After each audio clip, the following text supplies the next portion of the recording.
Greetings,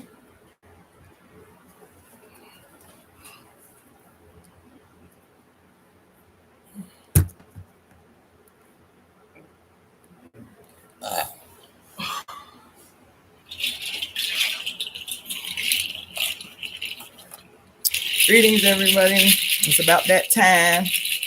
So we're going to get right into it. Hey! Oh, I think, I guess I haven't started that. Okay. All right. So let me fix this really quick. All right. We're going to get ready to begin the conspiracy to right all wrongs. We are the breakers of curses. We are the casters. I'm going to put this up here. We are the casters of glorious conspiracies and the creators of the new world. I, Cassandra-Floyd, am the divine instrument of my mother's divine will. As such, I am protected and guided by the sacred blood and water of my mother, Jacqueline Jeanette Cook's body that anointed my entry into this life. I am divine because she is divine. Mami and I are one. I call on our mothers. I call on all our mothers to this moment. I call on she who governs everything, all time and every space in between. She with 10,000 names. Today it is Oya, the Usheress of the new age. Mami and I are one. I call upon all the divine ancestors and the ashe of every mother on earth to break every curse cast upon the mother and her children in all timelines and every dimension. Mami and I are one. We, the mother's divine children, conspire together today to forever bind those who would harm or have harmed you, great mother. Mami and I are one. We conspire together today to destroy everyone in every timeline and in every dimension that has caused suffering and despair. Mami and I are one. Today, we embody the sacred and divine power of our mothers. Today, we the tree, we the weavers, rewrite all time.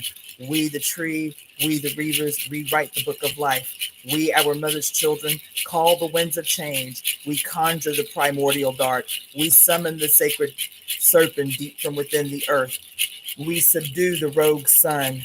We control the light. We heal the harm. We embolden the fearful. We instill courage. Today, we are staging a global evolution as is our mother's divine will. Mami and I are one. We are the architects of the new age. We create the new institutions, the new traditions, the new culture, the new ways of being.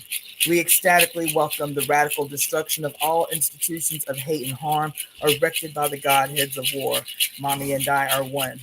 We have the power. We have the voice. We are the portals of change. We employ our sacred breath, and we give life and sacred blood to this conspiracy. Mami and I are one. We command, come the wind, come the storm, come the lightning, capture and judge all godheads of war and all betrayers of the mother's divine will. Bring their confusion and war to a swift and immediate end. Scatter them to oblivion, never to be resurrected. We are the fates. We are the furies. We are the disseminators of divine time, retribution, rectification, and evolutionary justice. We are the restorers of heaven on earth under the mother's divine reign. We love unlimited is our birthright. Harmony is our birthright. Ecstasy is our birthright. Pleasure is our birthright. Freedom is our birthright. This is her divine will, and we are the divine executors of her will.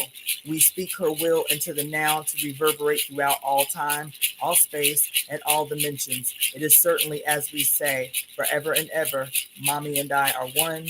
Mami and I are one. Mami and I are one. All right, Ashe, people, Ashe. So you can tell I did some made some additions and some adjustments.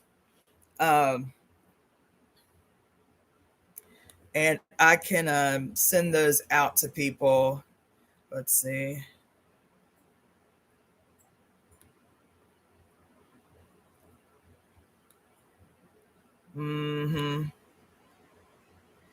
Yeah.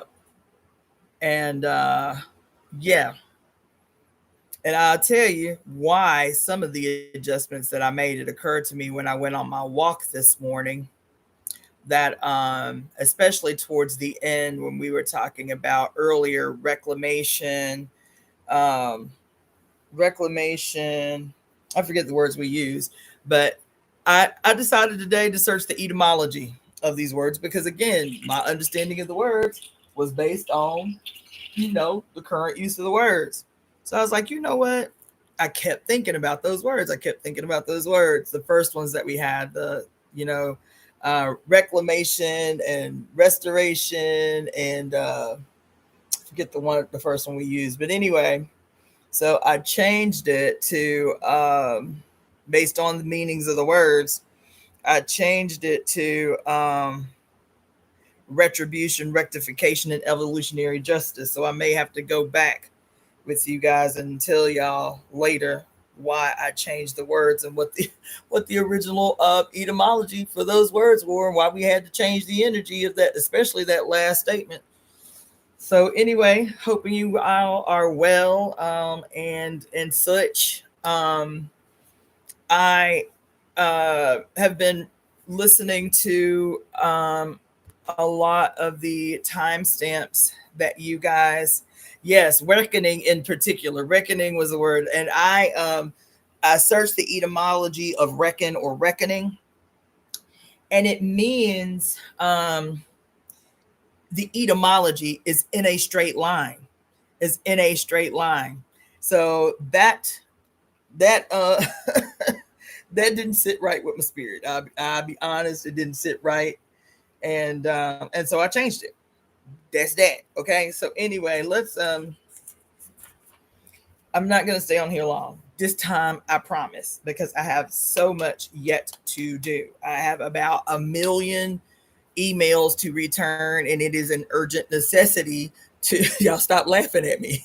It is a now it is a task of gargantuan proportion. The returning of these emails that well, just because of what's happening in the city and the kind of wrench that it's thrown in everybody's lives and in their existence and carrying on. Um, I have not been able to really return emails in a timely fashion for about 4 or 5 days now. So today I made the commitment that if I don't do nothing else, I'm gonna return these emails.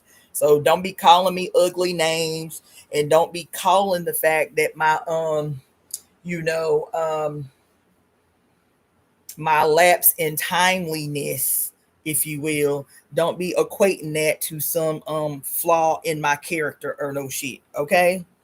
Um, so anyway, yeah, that and that. All right. There are a few things that I did want to share with you today. I was doing a little study, actually, that was triggered by my need. I got up early enough to actually um, go for a walk this morning, which rarely happens, but I've been sitting in this chair or on that couch for the last 5 days trying to make jewelry, trying to do all this other stuff, trying to download, oh my God, trying to download all these videos off my YouTube channel. Oh my God. Listen, this is my pitiful face, okay? Listen, trying to download, back up all the videos on my YouTube channel. Oh my God. It's just, and because I'm not tech savvy, I just have to believe, I know that there is a more practical and efficient way to do this shit. How to do that, I do not know. So all I'm doing is downloading and dragging to my external hard drive. But when I tell you, when I tell you, oh my God, in all things sacred. And to add insult to injury is not just the 753 videos on my YouTube channel. I then have to turn around and do the same shit with my Zoom channel and with my StreamYard channel. Oh my God. Oh my God. Yo. Ooh, I am in my feels, okay? I am in my feels about this goddamn task that I must conduct, okay? Anyway, so just be patient with me. There are several of you that are a priority, and you know who you are. So please just work with me, okay? Just work with me. You feel me? I'll probably have to do something nice for your patience, but just be patient with me, okay? Um, so we talked a lot yesterday about logos, which I found very interesting. Today, I'm gonna switch a few gears because my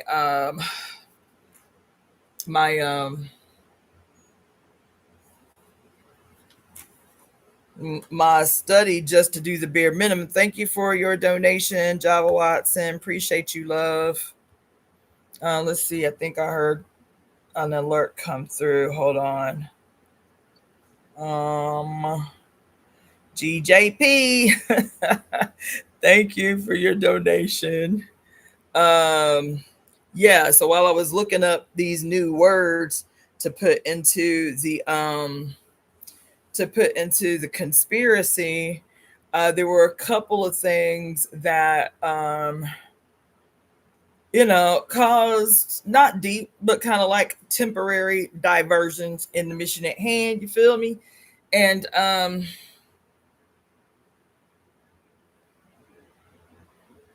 yeah, um,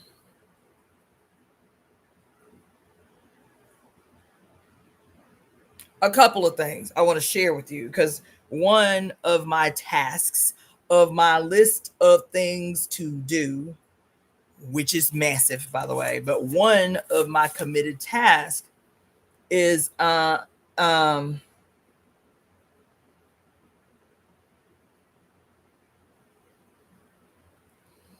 is to try to get some text to the guy that is committed to work with me on my website. So that is a commitment. Let's see, today is Tuesday. To make by Friday is to get him the initial text. I really have to launch my website. Like, there's no getting around it. There's no getting around it. I got to get it done. And so the reason I thought about that is because one, and also in a fashion that will allow us to use the website to promote for this working, working, what do I want to call it, this working, um uh we're gonna call it like a working ritual until I come up with a better word for the summer solstice. I think I said the equinox last night. The summer solstice coming up in 2 weeks. Yeah, yeah. Well, in a week and a half, right? I would like to have at least the first page of the website up in time to promote that as an event. Jarika White, baby, thank you for your donation. To at least have that up, and just even if it's just the front page of the website to start, to have the event up on our website. So that's the commitment. That's what I was working on um, today, right? And so we have our conspiracy. I have some text that I can send them. Obviously, we have our conspiracy. We have the initial mission that we presented when we got 501c3 status. I may tailor that a little bit. I have the beginnings of some tenants, though I figured there'll probably be many more than what I have written down so far. And then, and the reason I'm talking about this is because I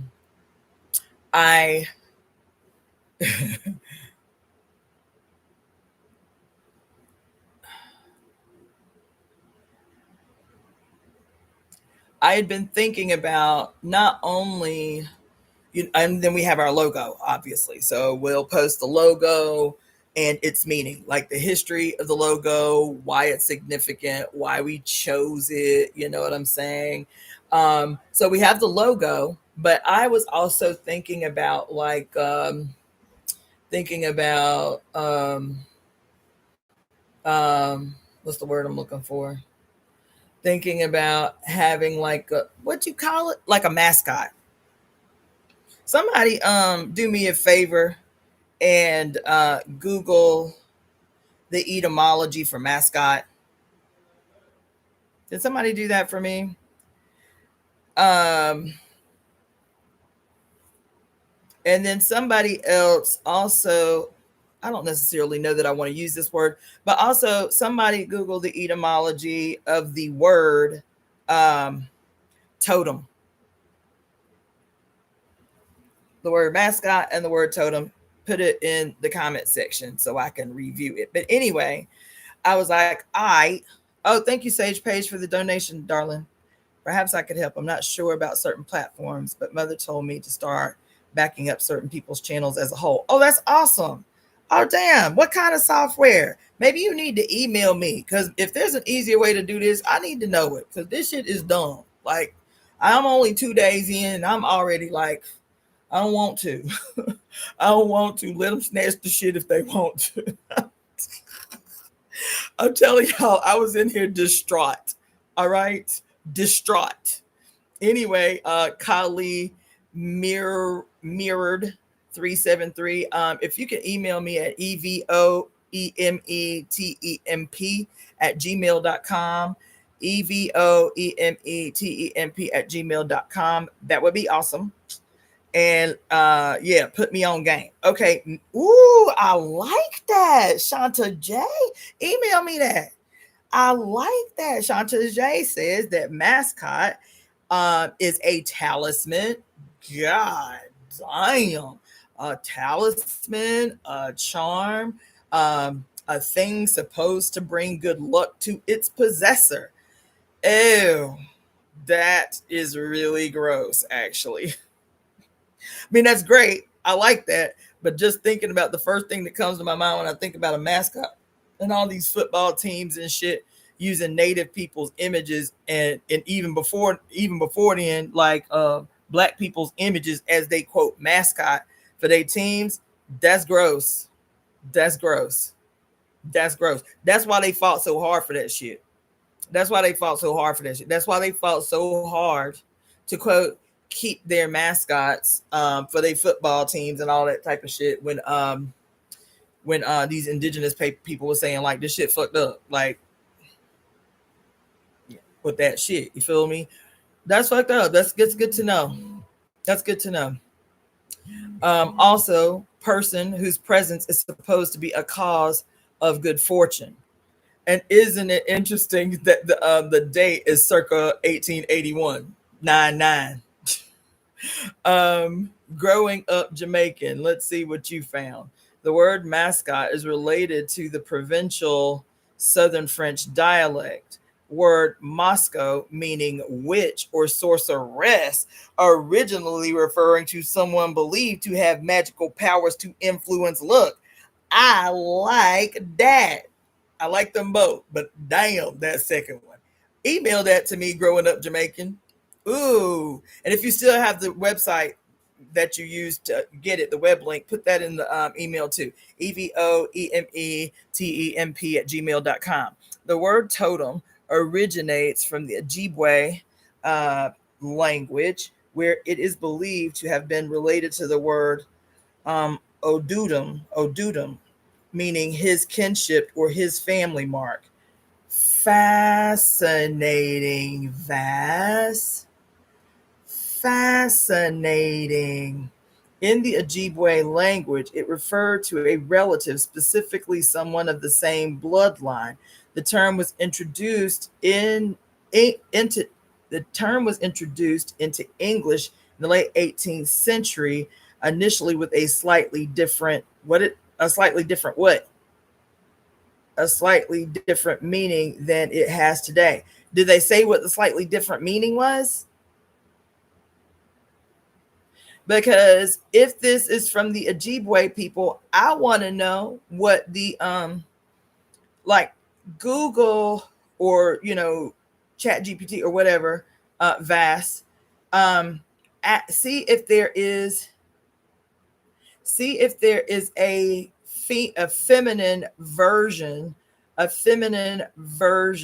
the word. Put like totem feminine or totem female or something like that, because this thing is saying in the Ojibwe it is referred to a relative or somebody from the same bloodline.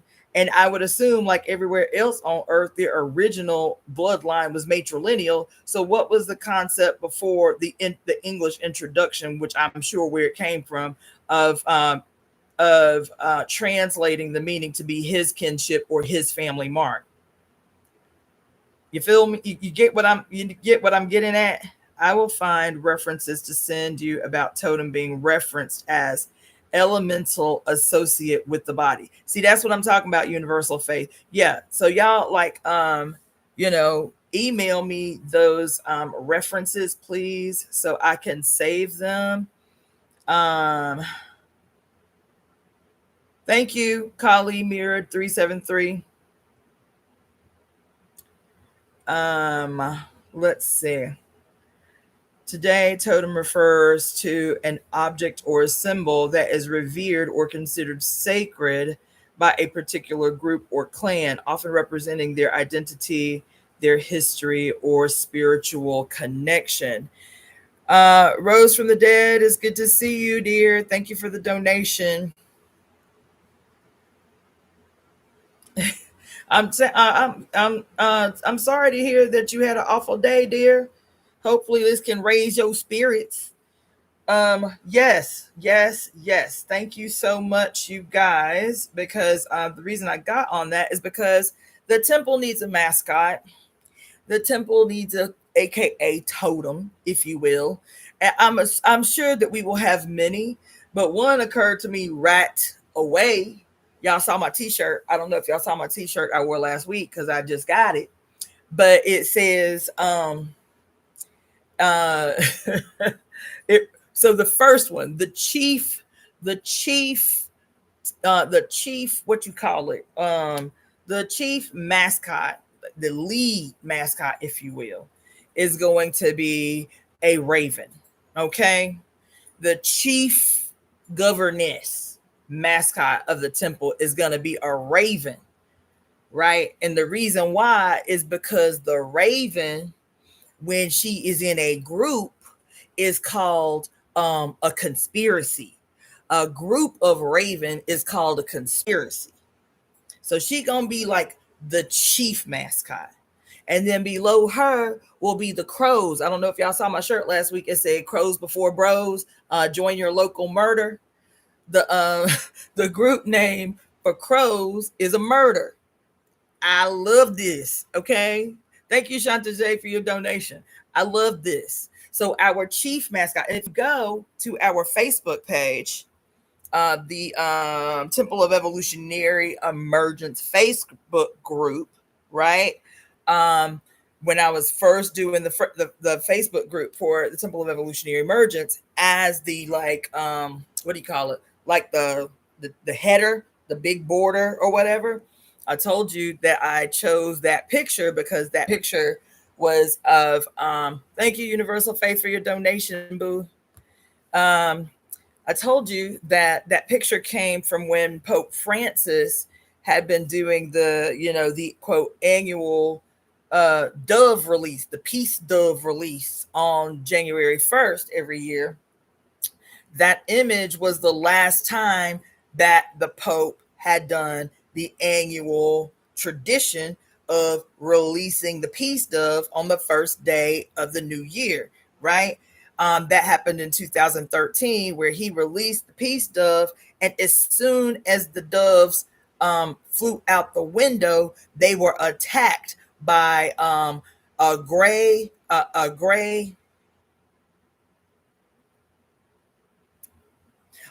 seagull, a big gray seagull, and a big black bird.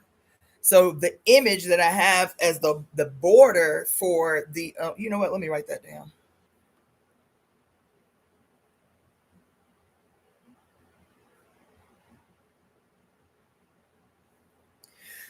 The image for that border comes from the last ceremony, the last peace ceremony by Pope Francis. It's Francis that just passed away, right? Pope Francis, right? When he released the peace doves and they were attacked.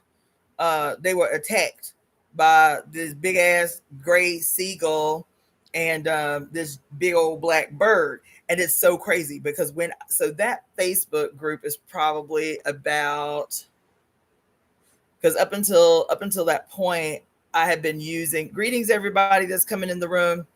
Up until that point, I had been using the Great Cosmic Mother book club group as the way that I was like doing anything for the Temple of Evolutionary Emergence. So it was about 2.5, 3 years ago that I created the Facebook group for the Temple of Evolutionary Emergence. So as soon as I chose that picture, greetings everybody that's coming in the room. As soon as I chose that picture, which I thought was iconic, this work right now as we speak that we're doing to chant down these patriarchal religions as currently figureheaded by the Roman Catholic Church, not exclusively, but formally, at least outwardly spearheaded by the Roman Catholic Church. And when I first created the Facebook group, I specifically chose that picture because of the context, right? Like this black bird and this gray bird descending on these white doves. I was like, this is gangster. This is like an omen. You feel me? So how about not days after I posted that picture, I was driving in the car listening to an interview. There's a sister, I don't remember her name, but all you have to do is Google it. There was a sister who did a series of interviews with Mama Zogbe, who wrote the Sibyls, the first prophetesses of Mami Wata and the theft of African prophecy by the Roman Catholic Church. Now, let me tell you, I had not read the book yet. When I created the Facebook page for the Temple of Evolutionary Emergence, I had not yet read this book. I had not read it on our YouTube channel. I had not read it, period. And so, but this sister that is a part of the temple, she's actually on the founding committee. She had been kicking my ass for some time about reading the Sibyls. So I was like, you know what? Let me just Google it. YouTube it. And I found the sister who had the opportunity to interview Mama Zogbe. I think it was in a series of 3 or 4 videos. And she interviewed Mama Zogbe shortly before she transitioned, right? So I'm in the car. This is days after I start the Facebook group.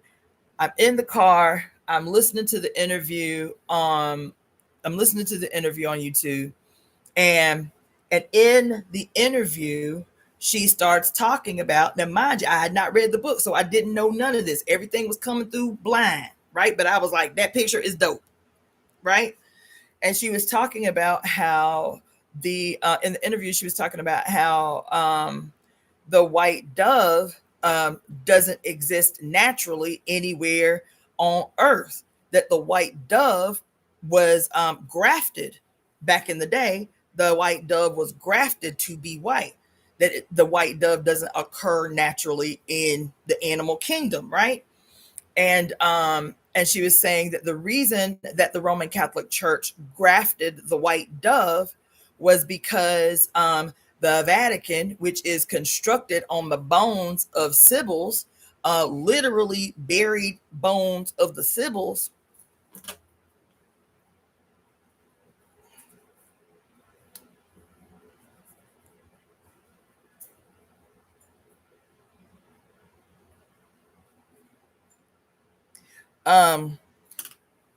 because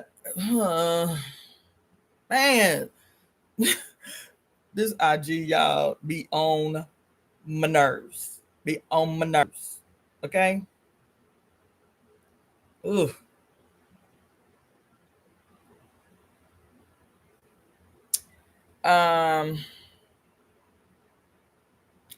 So anyway, she was saying that the reason that the Vatican, the Roman Catholic Church had to adopt the white dove as its quote sacred symbol, the symbol of the Holy Spirit, was because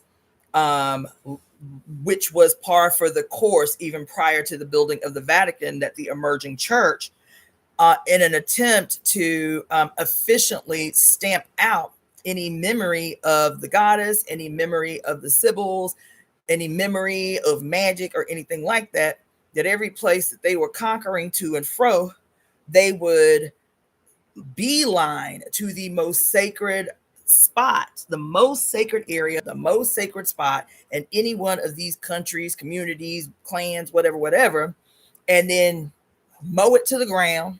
You feel me? And then erect a church on top of it. Every place there is a church in Europe, child, every place that there's some ancient looking church in Europe, there is the bones of some, temple, some shrine, some sacred site to the mother for eons before. The church is sitting up on top of it. Or the church would steal the building and erase all the evidence of the goddess and then superimpose Christianity and its archetypes on the building, right? And a lot of those buildings are named that way, right? So anyway, she said the same thing for the Black Sibyls, that the Vatican was erected on a site that was well known to house the bones of the oldest Sibyls, of the most ancient Sibyls. And so the Vatican is constructed on top of these Sibyls who were known throughout Europe as the Black Doves. The names of the Black Sibyls, the collective name or identification of the Black Sibyls was called the Black Doves. So I'm listening to this on this interview, literally days, 2-3 days, because I was freaking out. I called the sister who had been kicking my ass about reading the book. I was like, you won't believe what just happened, girl. Oh my God. I'm like, I just launched the Facebook page the other day. I chose this picture of these what appeared to be like a crow, like a giant ass crow and a seagull on the Facebook group. And girl, I haven't read the book, and I know you've been kicking my ass about the book. I'm about to read this book, but girl, let me tell you what had happened. I'm listening to this interview, and in the interview, the first interview I listened to, minutes in, she says, yeah, and the Black Sibyls in antiquity were always called the Black Doves. I said, oh my God. Oh, I love it when she speaks so loudly, not subtle, not a whisper, but like, yes. And so I think it was maybe a week or two later that I started reading the book on the YouTube channel. But baby, that happened. They were known as the Black Doves, and because again, the dove was a symbol of the Holy Spirit, right? Which was just, they were known as the Holy Spirit. And so and they had, multiple mascots, if you will, the black dove, the sacred serpent, and on and on and on and on and on. Okay, so that's how I got on it. I was like, yeah, we need a mascot, and our chief governess mascot is going to be maybe 3 ravens, like boom, boom, boom, 3 ravens, and there you go, you got a conspiracy. You feel me? And then maybe add a couple of as our representative of the triple goddess. You feel me? The 3 ravens in the center. You feel me? And then off to their side, flanking their sides, would be like 2 crows, because a group of crows is what? A murder. I love it. You feel me? I'm gonna have to make some time to do this little thing I want to do for y'all called Bad Birds. Bad Birds. Okay. But anyway, yeah, them. And then some other things, you know what I'm saying? Like obviously snakes, obviously serpents, obviously owls. Have y'all seen the little video that was floating around YouTube for a long time, like probably almost a year now? And it was this little old lady who took a video from their church in Mexico. And so, Mexicans are really devout. Like if they go to church, they really about that life, especially the women. They are devout Catholics. And so the woman is taking a video. They're in the church having choir practice, right? And they in the church singing, and then she pans her camera up to the, like, the, you know, the beams in the church, and there's a little there's a little owl. There's a little owl in the beams of the church, and they had not started singing yet. So they call themselves going, because they say this is a bad omen for the owl to be in the church. That owls are devilish. Not that they quote they God's creation. The owls are devilish, represent some demon spirits or some shit. You feel me? And so they look up and they see the owl in the rafters. It tickles me every time I see it. They see the little old lady see the owl in the rafters, and she says, "Sing, sing, sing, everybody." So they gonna sing that. They gonna sing the devil away. Oh my God, they gonna sing the devil away. They start singing and playing their instruments. They got the little tambourine. They got the little drums going. They singing their hearts out, right? Baby, she pans back up to the rafters. Swear on all things sacred. The owl is dancing. He's like, oh my God, I love him so much. Y'all gotta see that shit. If you haven't seen it already, you got to see. You will watch that shit 1,000 times. Every time it comes through my memories, I'm watching it all over again about 20, 30 times. They trying to sing the damn devil away. And the owl is like, this is my jam. Oh my God. Oh my God. He was so cute, his little baby self. He's just like, oh my God. Anyway. Yes, y'all got to see that. Y'all got to YouTube that right away. It is all the things. All the things. Okay. Anyway. Let's see. So, yes, where is that book? Where is that book? What did I do with it? Let me see.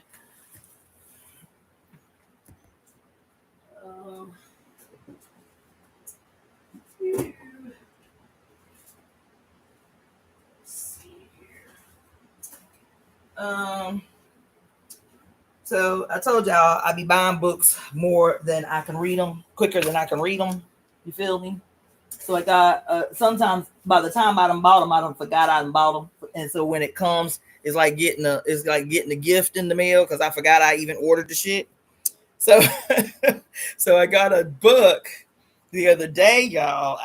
I'm anxious to get in it. I know there are pressing things, but for some reason I feel like this is one of them ones that we might have to give a little priority to, because I've been thinking a lot. I really want to start writing, and yes, the sister refreshed this memory that I could easily just download the transcripts from the YouTube videos and just make an ebook or whatever.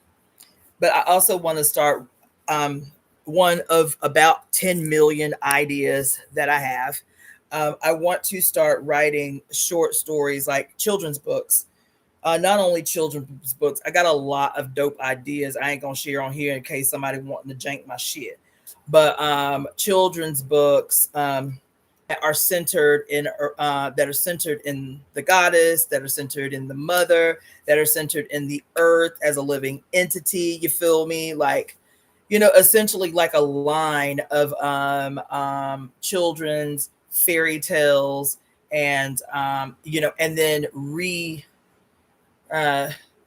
reshaping the image of the mother in these characters that have been demonized under the patriarchy, right? So just retelling all the fairy tales through the lens and from the perspective of the mother, right? It's something I've been obsessing about for obvious reasons. I have grandchildren, you know what I'm saying? And our default, even things as simple, I'd be reluctant to be sharing everything up on here because I just know how motherfuckers, but even seemingly simple things like how it's probably 100 years, 120 years later, and we're still teaching, children the ABCs the same way. Right? I was like, damn, we should. And there's actually a couple of YouTube channels that have done a very good job. They're like um, they're black YouTube channels for kids that are teaching kids like different ways to learn the ABCs and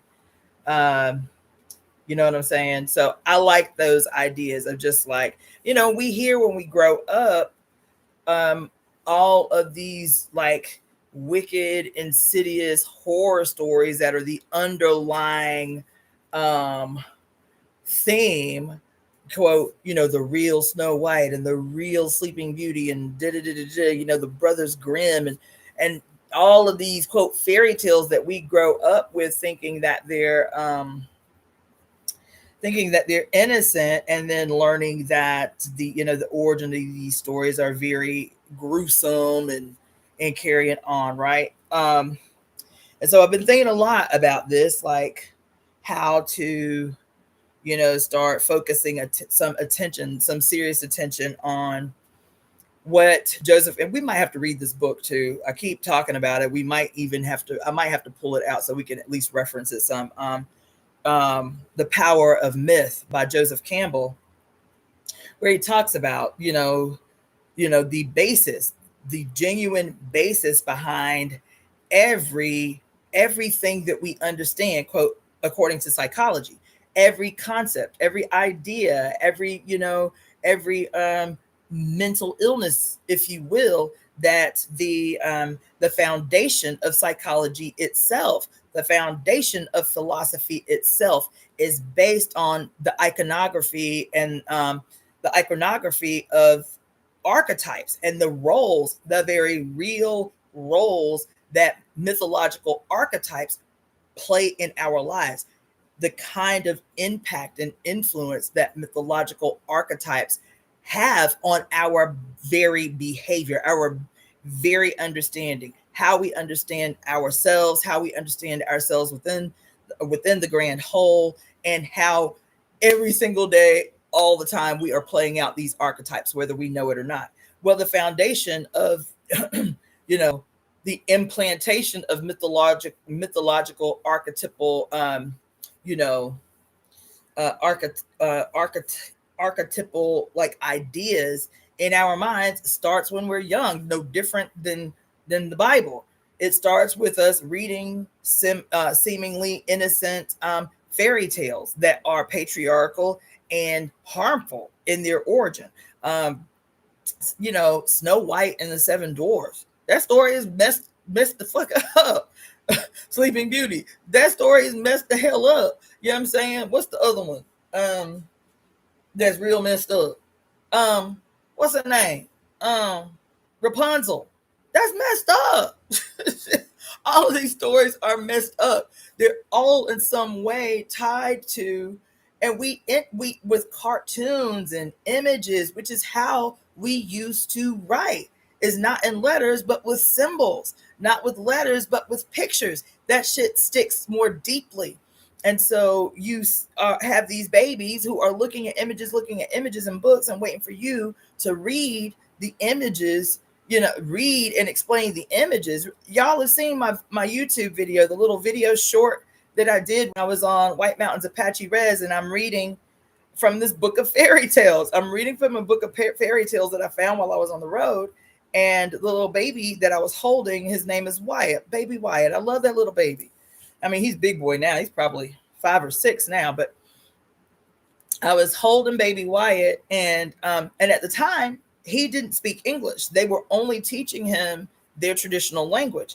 So so I'm holding him while I'm reading him some fairy tales, and his auntie catches me reading the end, because I was like, because I laugh and I say, I don't remember that being that messed up, and I start laughing before I read the other before I read Humpty Dumpty. So I had already read one. I don't remember what it was, like maybe The Mother Who Lived in the Shoe or whatever. There was maybe that. I don't know. I don't remember what I read, but y'all catch it when I say I don't remember that being that messed up. And then I go on to the next one. And then you see him. He does not understand. Well, he may understand me. What I am saying is that they did not speak English in the house.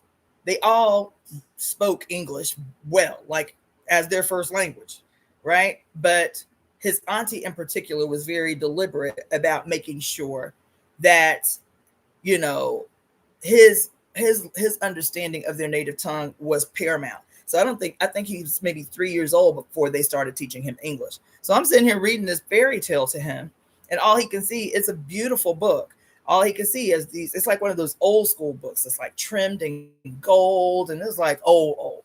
And all the images are big and beautiful and all of this stuff. And I start reading I start reading Humpty Dumpty to him, but like you read Humpty Dumpty, like rhythmically, you know what I'm saying? Iambic pentameter or some shit. You feel me? Humpty Dumpty fell on the wall.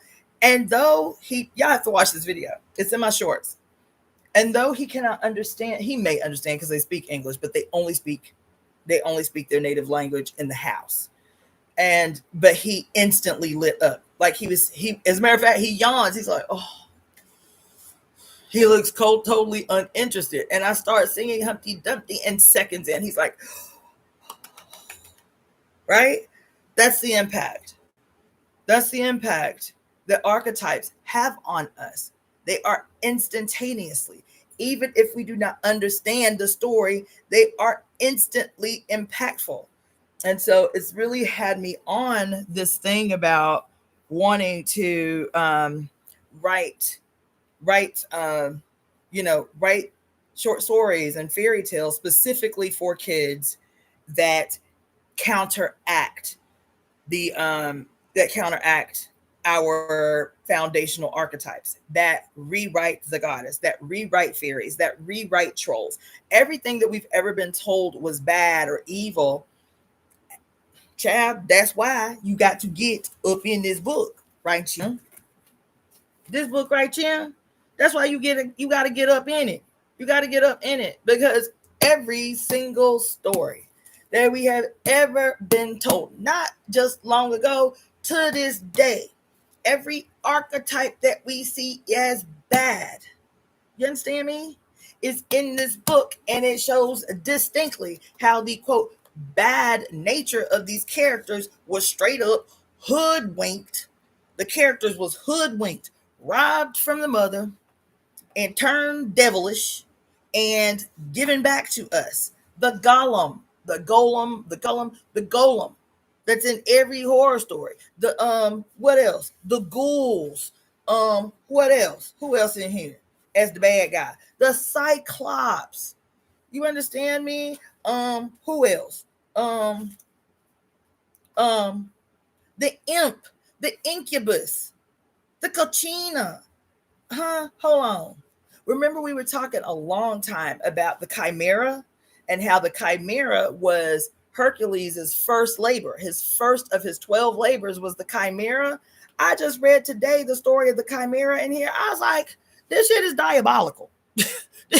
This shit is no way not to be mad reading this book, because you see, like I'm always saying, that these motherfuckers left no single solitary stone unturned. They left no single solitary grain of sand unaddressed. They were thorough in their theft. They were thorough in their mission to absolutely eradicate the mother from the global collective consciousness. They were thorough. It's called The Women's Dictionary of Symbols and Sacred Objects by Barbara G. Walker. Baby, there is no stone left unturned. Remember, we was talking about maybe a couple weeks ago, and how everybody talking about the Illuminati and the signs of the Illuminati, especially in hip hop and Hollywood, is the devil and all of this shit, right? And we was talking about this symbol, like, Jay-Z and them be always doing this, you feel me, whatever. This symbol traditionally was this. It was turned upside down, right? This symbol was a sacred symbol that was a direct replica of the energy of the divine yoni. This is the symbol of the uterus and the reproductive organs um, around the uterus. This is what it was. So they be talking about, see, it's the devil. You see what I'm saying? It's the devil. Every time you see them doing like this, it's the devil. You feel me? That's how you know they in league with the devil and the Illuminati. You know what this is? The supremacy of the male. They are worshiping Jesus. So it's not a contradiction. I'm gonna tell you something. It is not a contradiction when these quote movie stars get up on the stage to accept this award or that award, and they say, first of all, I want to thank Jesus, or they say, first of all, I want to thank God. It's not a contradiction. It's not a contradiction. You hear what I'm trying to tell you? It's not a contradiction for them to say that I want to thank Jesus, I want to thank God. It's not a contradiction. What I mean by that, it is not a contradiction for some lunatic conspiracy theorist trying to find the devil everywhere to say this is the sign that they are in league with the devil. You feel me? This is the sign that they worship Satan, the all-seeing eye. You feel me? Or or the whole up the pyramid, the upward facing pyramid, or to hold up the 666 over their left eye. You feel? It is not a contradiction for this crazy Christian or crazy Muslim freaking conspiracy theory weirdo to be obsessing about all the places you can find the devil and shit, seeing all the places where the devil is hid. You feel me? And that person identifies as evidence of being in league with the devil, evidence of worshiping Satan, evidence of the devil reigning supreme in Hollywood. Is not a contradiction that devilish person that's done been identified by the Christian crazy person or the Muslim crazy person, seeing signs and symbols everywhere, for this person to be saying, I want to thank Jesus, I want to thank the Lord, I want to thank God for this award, I want to thank God for all my fans, this and that and this and that and such, is not a contradiction. They both worship the same God. They both worship the same mediator, Jesus. They both worship the same God, for sure, for sure, for sure. And they tell you in your face. They tell you in your face. They ain't around doing like this. They ain't doing that. We recognize the supremacy of the mother. Fuck what you heard. They ain't doing that. No, they ain't doing that. They both worship the same God. Some straight up sleight of hand shit. These two, the crazy weirdo conspiracy theorists looking for the devil everywhere, and these who are constantly hiding in plain sight all the signs that they in league with the devil and this and that. And then this same person is thanking Jesus and thanking the Lord and thanking God. Listen, this some sleight of hand shit right here. These two, whether they know it or not, these two, whether they're conscious of it or not, these two, they represent the same interest. They playing for the same team. Don't even know it. Playing for the same team. Don't even know it. Because I will be willing to bet you that 90% of these young people that somehow they've been convinced to be like, the face of the Illuminati, takeover of hip hop, to convince them that all their videos need to be sinister and dark and hidden in plain sight. I guarantee you these young people do not know what these symbols even mean. I guarantee you, man, they don't study deep. They study very superficial. That's their starting point is the Illuminati. That's their starting point is Aleister Crowley. Mediocre as he was, God. Mediocre as he was. I swear people give him too many. They give him too much props. Because I was on this thing, I don't know, maybe 2 years ago or so. I was like, Lamb, all these Hollywood stars, all these singers, all these famous people, even Jay-Z was sporting his Aleister Crowley t-shirt. I was like, let me see what this dude talking about. As a matter of fact, a friend of mine has a his he has a tarot deck, Aleister Crowley. What is it called? I think it's called the Thought deck, THOT. I think his is the Thought deck, and so I got the deck. Yeah, that one. That's Aleister Crowley's deck, the Thought deck. And so I got the deck to see if I could, garner some insight into this brilliance everybody kept superimposing on his ass. You feel me? I was like, well, the deck is all right. The interpretations, they all right. I was like, this ain't enough. I said, let me go ahead and watch a documentary, because there's about 30 documentaries about this basic and mediocre man. And so I watched, I think 2, maybe 3 documentaries about Aleister Crowley. I watched a documentary about Led Zeppelin that had a specific, because there's a bunch of them too, but there's one in particular because Jimmy Page, the guitarist for Led Zeppelin, had bought Aleister Crowley's home in England, right? And so there's this whole spooky story about him buying this house that was proposed to be haunted, this and this and this and this. So I was like, ooh, let me watch this one, right? And I'll be honest, I've quoted Aleister Crowley a couple of times. He had a couple of pretty jamming quotes. I was like, oh, okay, I see you.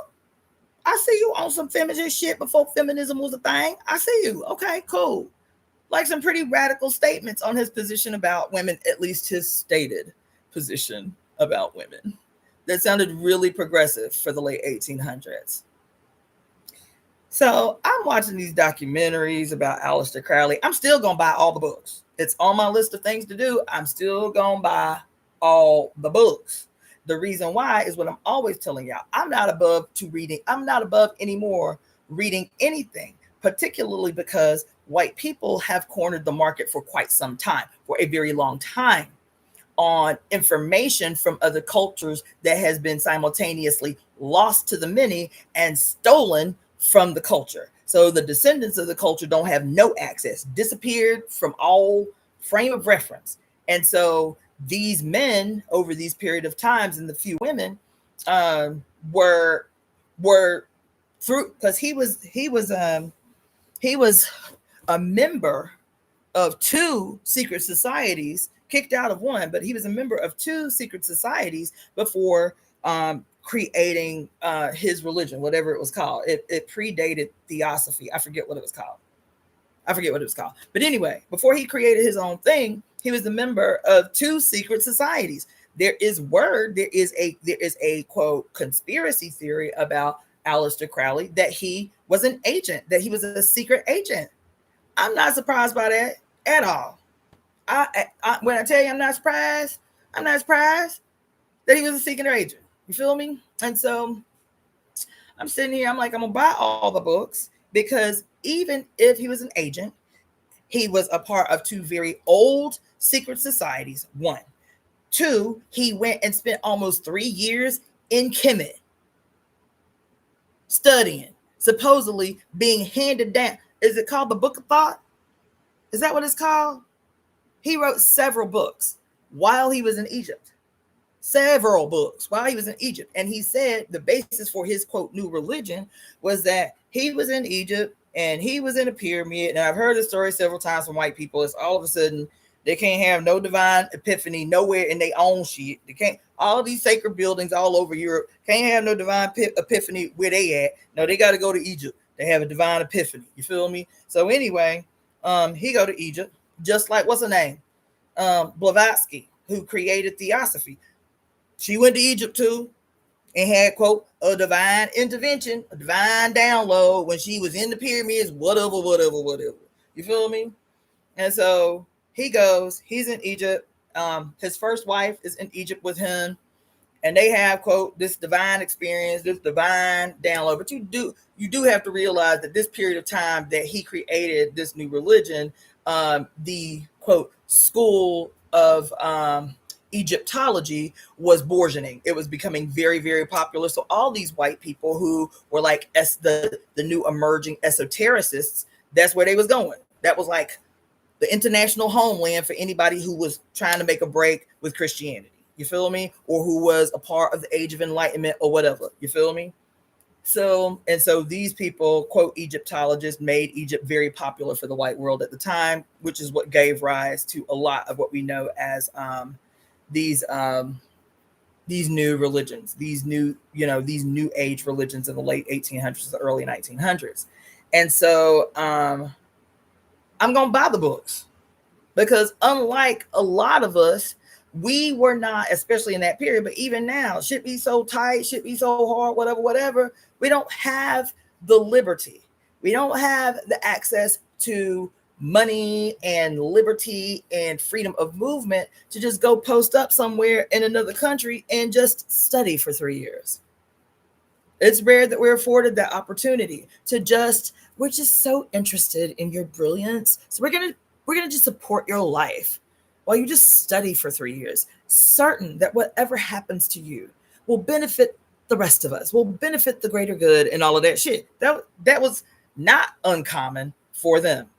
And so since they have, for the greater part of 300 years, cornered the market on information, cornered the market on lost arts and sciences and mystic writings and shit, yes, I'm going to read what these white people had to say when coming into contact with our shit.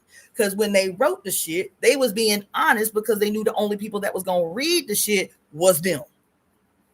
Of course I'm going to read that shit. Of course I'm going to read that shit. Because I know he didn't write it for us, no how. So the most honest he gonna be is writing when he don't, ain't nobody reading that shit but them. But them. Same thing with Blavatsky, right? There's a guy on I think I saw him on, a young black guy. Damn, I wish I remembered his name right off the top of my head. But he I think I saw him on IG, and his whole page is about uncovering genius shit. Wish I would have thought of it first. You feel me? Uncovering the many, and it's like, as soon as he said it, I was like, duh, yeah, right. Like one of those things that's so obvious, but you so deep, you like completely miss it. He said, I'm going to show you how each one of these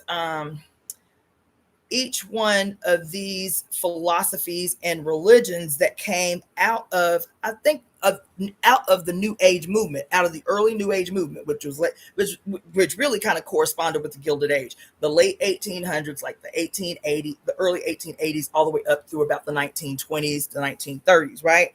He said, and he started like listing all of the new religions and new thought, the new thought things that were coming out in what was considered this new age, the beginning of the new age movement. And he was like, and now I'm going to show you why my position is that the origin and the foundational basis for the entire new age movement was racism and white nationalism. I said, oh,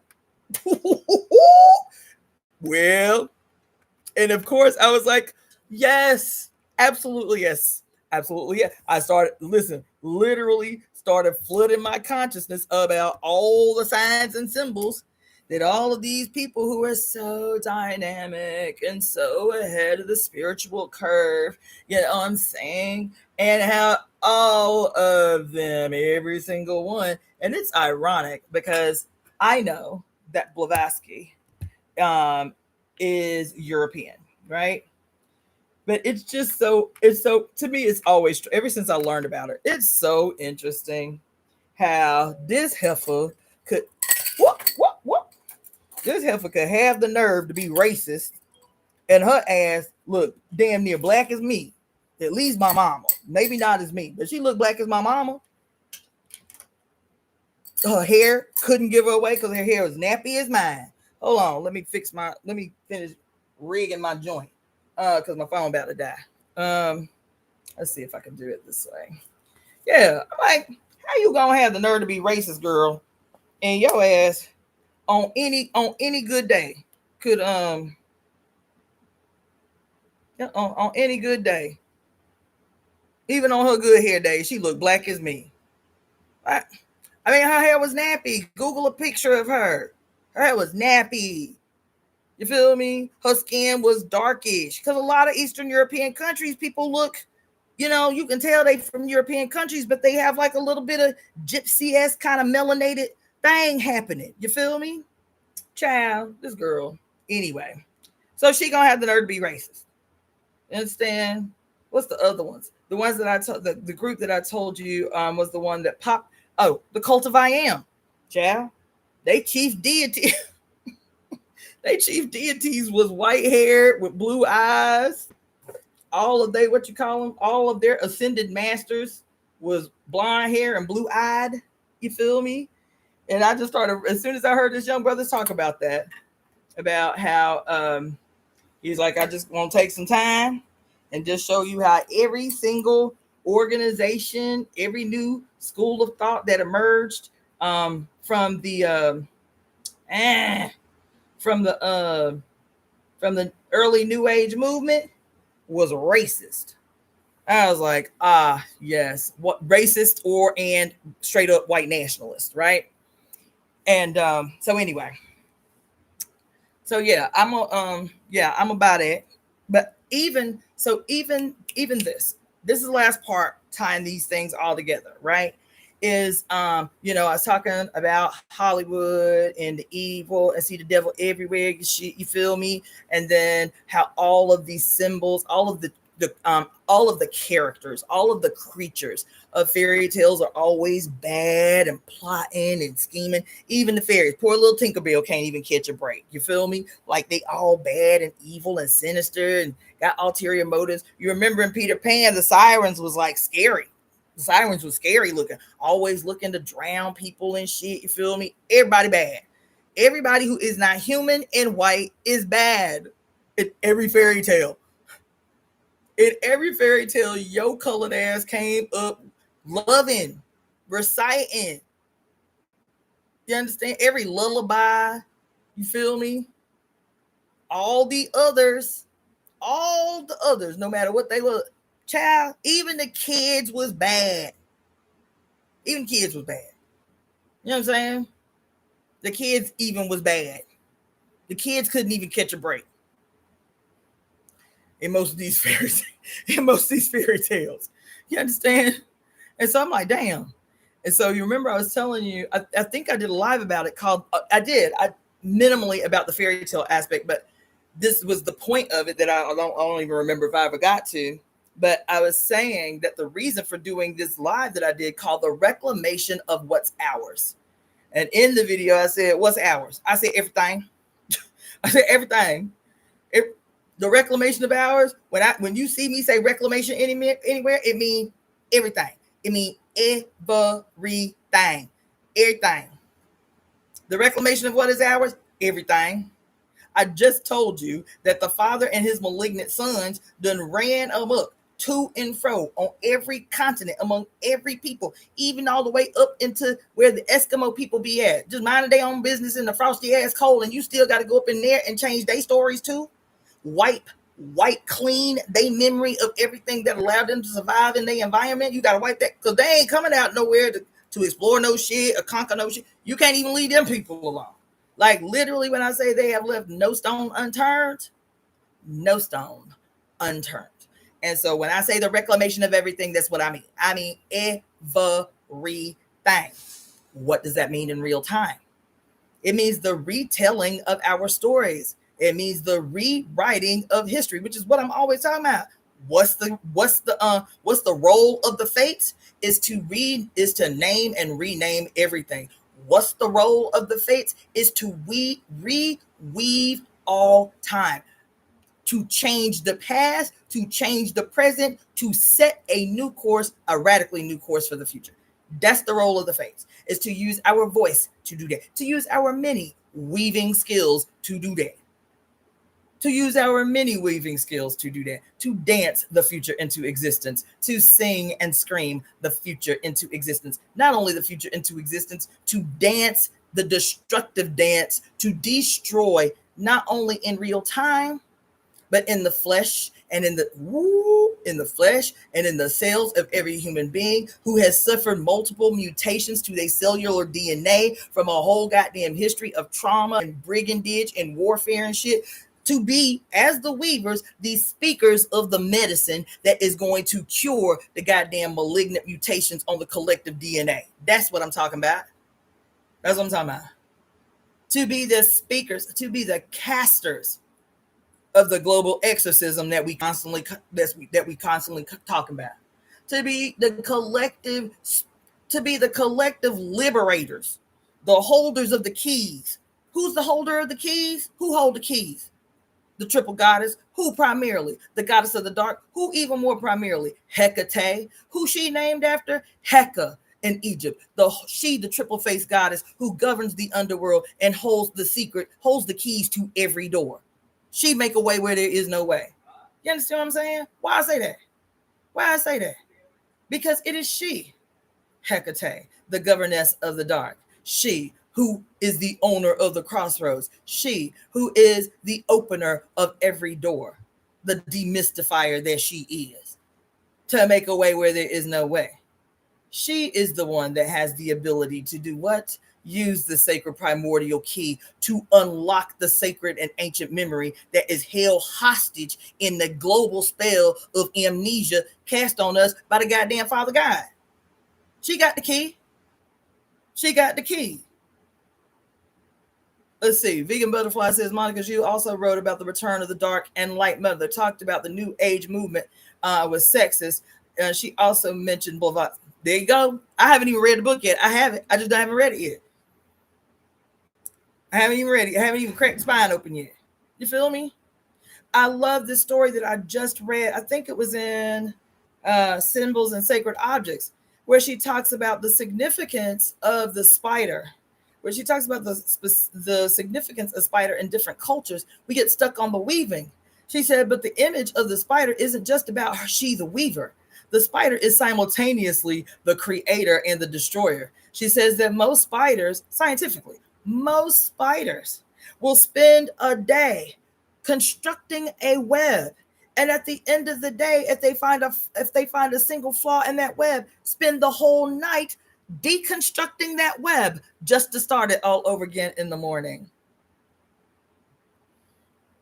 Chad, we have to simultaneously deconstruct the web constructed by this malignancy and reconstruct anew. Simultaneously do that. Shit. And so I am saying that when I talk about the reclamation of what is ours, and when I make the distinction about what is ours, and I mean every motherfucking thing that is, that's what I'm talking about. And the reason that this is significant is because we recognize as conscious thinking, deliberate adults that there is an urgency, even if we can't explain it, even if we can't articulate it in the best way, that there is an urgency that everyone on earth is experiencing. And that urgency, without a thorough explanation, without a thorough understanding of what they're experiencing, can lead them to be, ecstatic and hopeful for the future or whatever, or it could lead to the extreme opposite, which causes them to be violent and destructive and led around by their heartstrings through fear and uncertainty and all of that shit. And so the urgency is what we make of it. Urgency is not necessarily synonymous with bad or doom or uncertainty. We have to create the new way for people to understand. And I think when I talked last night about this new, quote, spiritual movement that's under fire right now, it's like these are perfect opportunities to expose why people feel so deeply in their betrayal and in their heartbreak when somebody betrays them. It is because this thing that attracted them in the first place, what they're attracted to is not the dude. That happens a lot, especially with women, because we are the victim of trauma and aggression and all of this shit. We hear somebody say something amazing or wonderful. And so because our love language has been so limited and most of the time very dark and sinister, our love language, that we hear something amazing. We hear some relatively good looking, debonair middle-class white boy say something, you feel me? And we are attracted to what's coming out of his mouth. He doesn't clarify that there's something distinct that they are attracted to, and it's not him physically. He doesn't make that distinction for them. He doesn't teach them that while I am flattered by your attention or your affection, what you are drawn to is not my physical manifestation. What you are drawn to is what the mother has to say through me. That would be some principled shit. You feel what I'm saying? And so because they don't do that, because their ego will not allow them to do that. Oh my God, you're so brilliant. And underneath that, you're so brilliant. Is you so fine? You can have my number if you want it. We can make, we can be discreet. Like behind every one of those is something ulterior. And the reason why women in particular fall victim to this shit is because, again, our concept, our perspective of how we experience love has been so limited and so often partnered with trauma and violence that when somebody says even something remotely outside the norm, what? Oh my God, save our trees. You got to email me. Oh my God. Yeah, here I am in the city and hadn't even heard that. Save Our Trees says, I guess it looks like a heading, like an article heading. LA fires claim Theosophical Society building. I need the headline. I need that headline. Oh my God. Anyway, whoa. Anyway, what I was saying is, when I talk about the reclamation of what is ours, when I talk about these spiritual spaces that have perpetually betrayed people, particularly women, right? And what the women think that they're attracted to because their worldview of love is so narrow and limited, they think they're attracted to the person. That happens so many times. It happened in political spaces. It happens so many times. And so the betrayal is even deeper because a part of your heart, yes, was one to what they had to say, but because you confuse attraction, nobody has taught you that sometimes you can be attracted to what is familiar in the mother. Nobody teaches them that when they go into these spaces, that you can hear her through this person at the moment that he is presenting as honest. He says something because he's up on game that resonates with you as familiarity. It doesn't register with your conscious mind as familiarity. What it registers in your conscious mind is based on your limited experience with love, your limited understanding of love. And so those same feelings that you feel when you feel like you're in love with somebody in the early stages, you feel that exact same way when you hear somebody talk about spirit and spirituality and enlightenment and the future and entering the 5D and all of that shit. Your flesh signals almost the same way. I'm getting goosebumps just having this conversation with you. You get goosebumps and the butterflies in your stomach and oh my God, right? And because you haven't learned your flesh, okay? Because you haven't learned your flesh, baby, you haven't really learned to thoroughly hear your flesh and what it is trying to signal to you and to discern when feelings feel the same. Is this the evidence of love? Is this the evidence of like, what's the word I want to use? Is this the evidence of a response to magic? Is this feeling that I'm having? Is this a good feeling, or is it my self-defense red flags? Is it my spidey senses? You feel me? Alerting me that something is wrong. We haven't even learned the bare minimum of how to interpret what our flesh is attempting to communicate to us at any given time.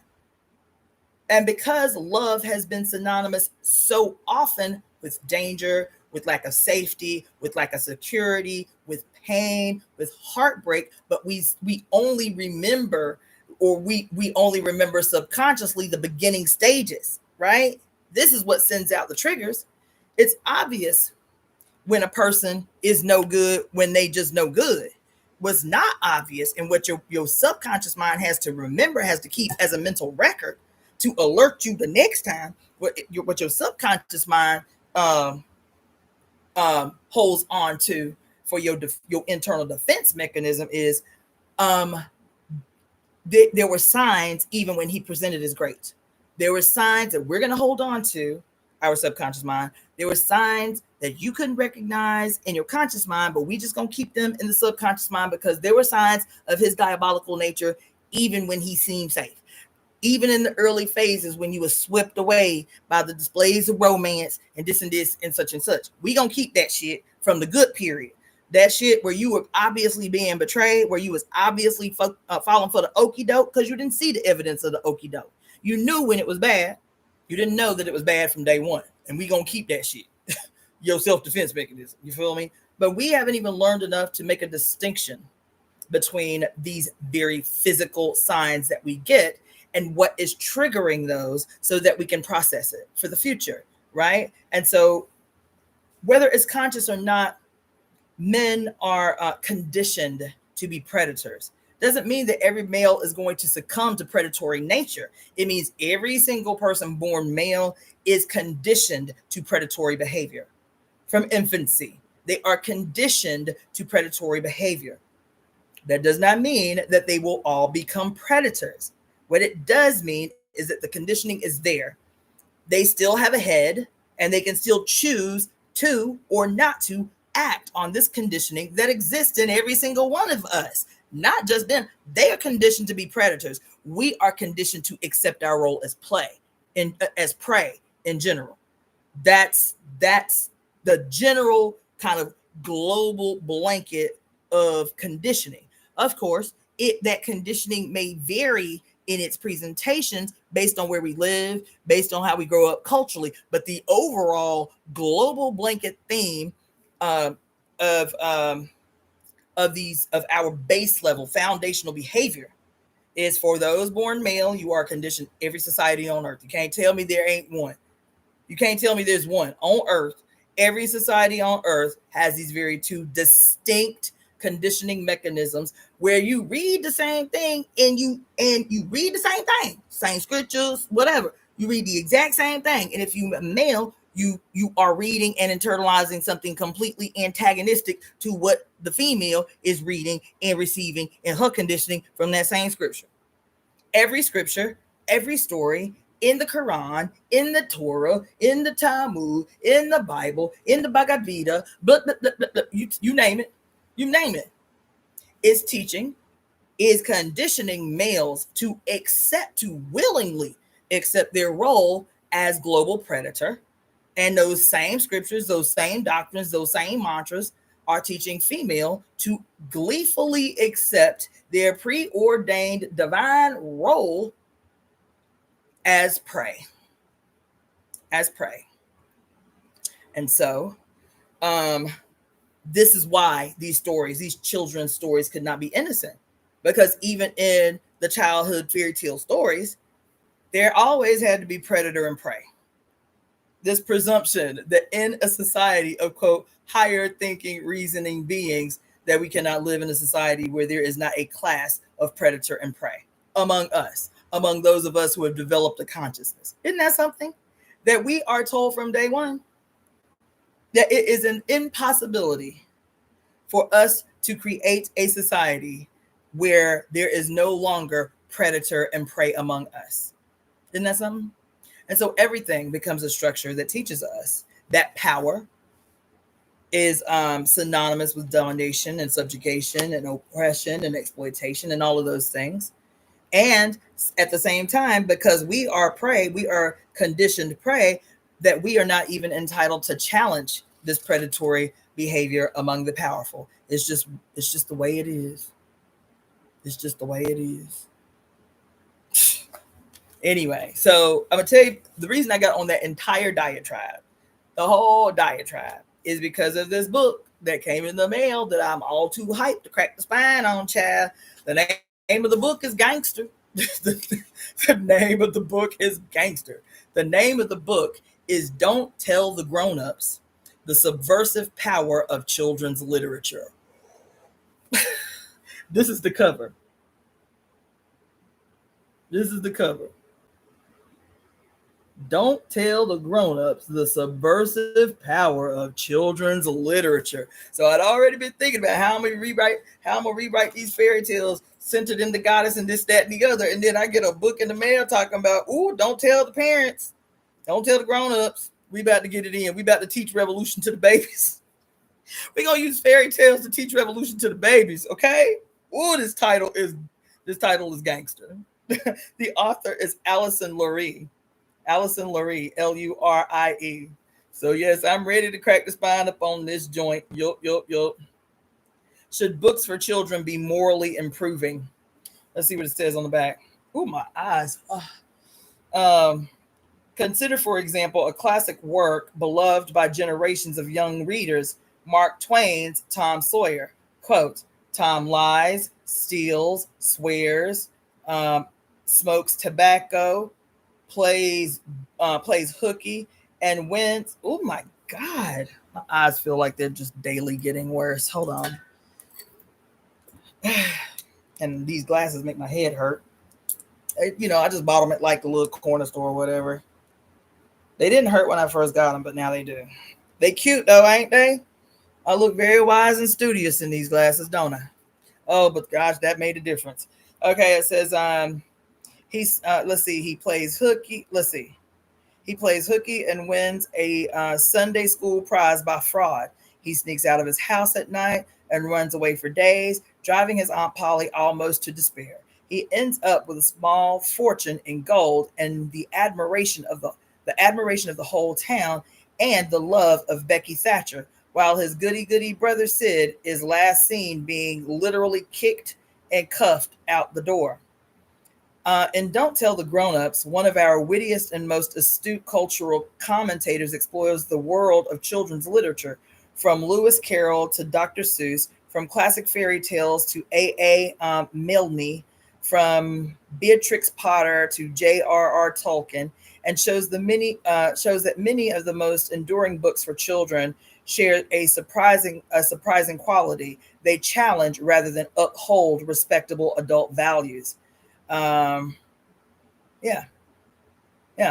I can already see where this is going to be a problem. I mean, I'm going to read it, but I can already see what the problem is going to be here is that all of the folklores, all of the children's books, all of the novels, all of the authors are going to be stereotypically white, aristocratic, upwardly mobile, Victorian, Edwardian era authors. F. Scott Fitzgerald, Jane Austen, John Updike, John Stafford, and the like. So I guess the challenge would be for us as the temple in taking up the call presented by this book is that if this book in its title, which is honestly, the title is Gangster, Don't Tell the Grown-Ups, the Subversive Power of Children's Literature, that we're going to have to do a hood version of this book. We're going to have to write a hood version of this book with our favorite melanated authors. You feel me? But even the chapter titles, chapter 8, the name of chapter 8 is Animal Liberation, and the subject of this chapter is the works of Beatrix Potter. That's fascinating.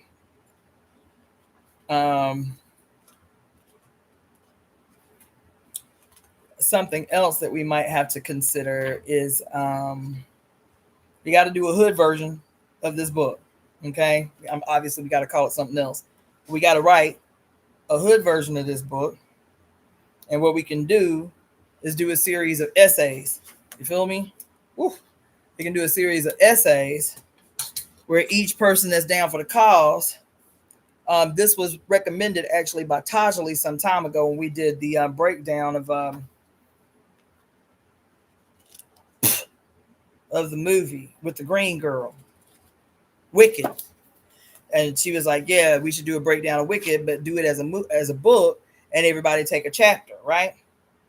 And so we can do this the same way. We take a chapter, and each chapter will be dedicated to our chosen author. and then use that author to talk about whatever we want to, whatever it is the theme of that chapter is going to be. So let's see what some of the chapters are.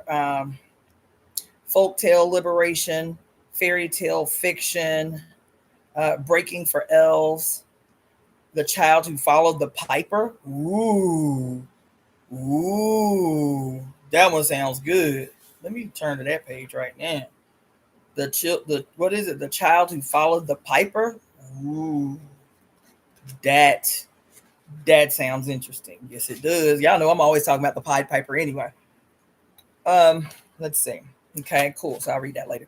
Um, Tale of Terror, Ford Maddox, Ford's Fairy Tales, Animal Liberation, Modern Magic, The Boy Who Couldn't Grow Up, Happy Endings, um, Back to Pooh Corner, Heroes for Our Times, The Power of Smokey, Games of Dark, and Folklore of Childhood. Yeah, so this is going to be a good book. Let me go ahead and mark that page. This is going to be a good book, but I am sure it would be much more exciting if a bunch of melody. Oh yeah, you have to share that with me. You have to share that with me, Shy Boy Shades, the idea for the book. And I think I have it too. I haven't cracked the spine on it because, I told you it take me some time to be cracking spines on books, but I got it too, Shy Boy Shades. The Feminist Fairy Tales by Barbara G. Walker, who wrote both our great books.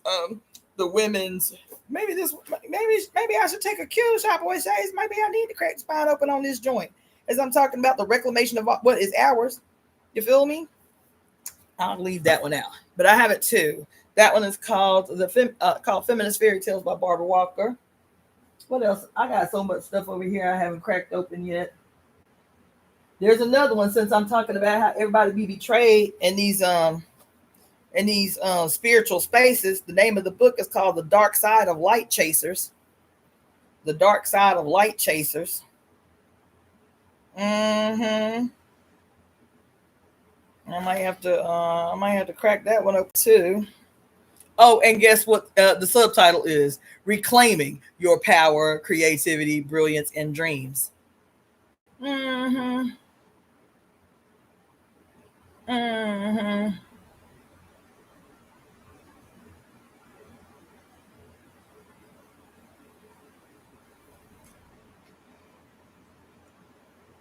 Mm-hmm. Interesting. I had so many books over here. There's another one I've been threatening to read to y'all for some time. And I'll be honest, this book has been coming up in my consciousness a lot since this shit went down, and it started in LA, because I told y'all that historically it has been healers who have been the ones responsible for jumping off revolutionary movements in the antebellum period, right? This book, Medical Revolutionaries, I've been thinking about it for days. Medical Revolutionaries, and especially like, you know, the history of what we now call like guerrilla warfare. You know what I'm saying? Guerrilla war, tactics and shit. Um, before it was coined guerrilla. You know what I'm saying? So like we've heard the stories as black folks in the South enslaved black people, and they subtle and they not so subtle methods of rebellion. You feel me? And if you hadn't heard, then you need to get your life right. But she talks about that. She talks a lot about particularly the subversive methods that healers were using to stage rebellion. And I've just been thinking about this a lot over the last few days. I've been thinking about it anyway. It's interesting because I have a book called, I told you I used to teach survival classes. This was years ago. It was four of us. It was three brothers and myself. I taught what I called radical what did I call it? Radical fuck. I called it radical CPR, radical CPR and first aid. That's what I called my workshop, my participation in this the survival. We called the overall thing um, survival and self-defense. Damn, what do we call it? It was something awesome. What do we call it?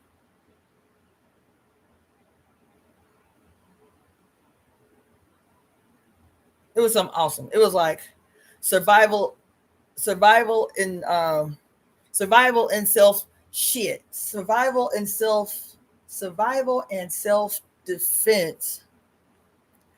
I think we call it something fucked up. What was it? Survival and self defense for hood niggas or something like that. Survival and self defense for hood niggas, right? And so one of the classes that I taught was geared towards young people, like between the ages of 12 and 24.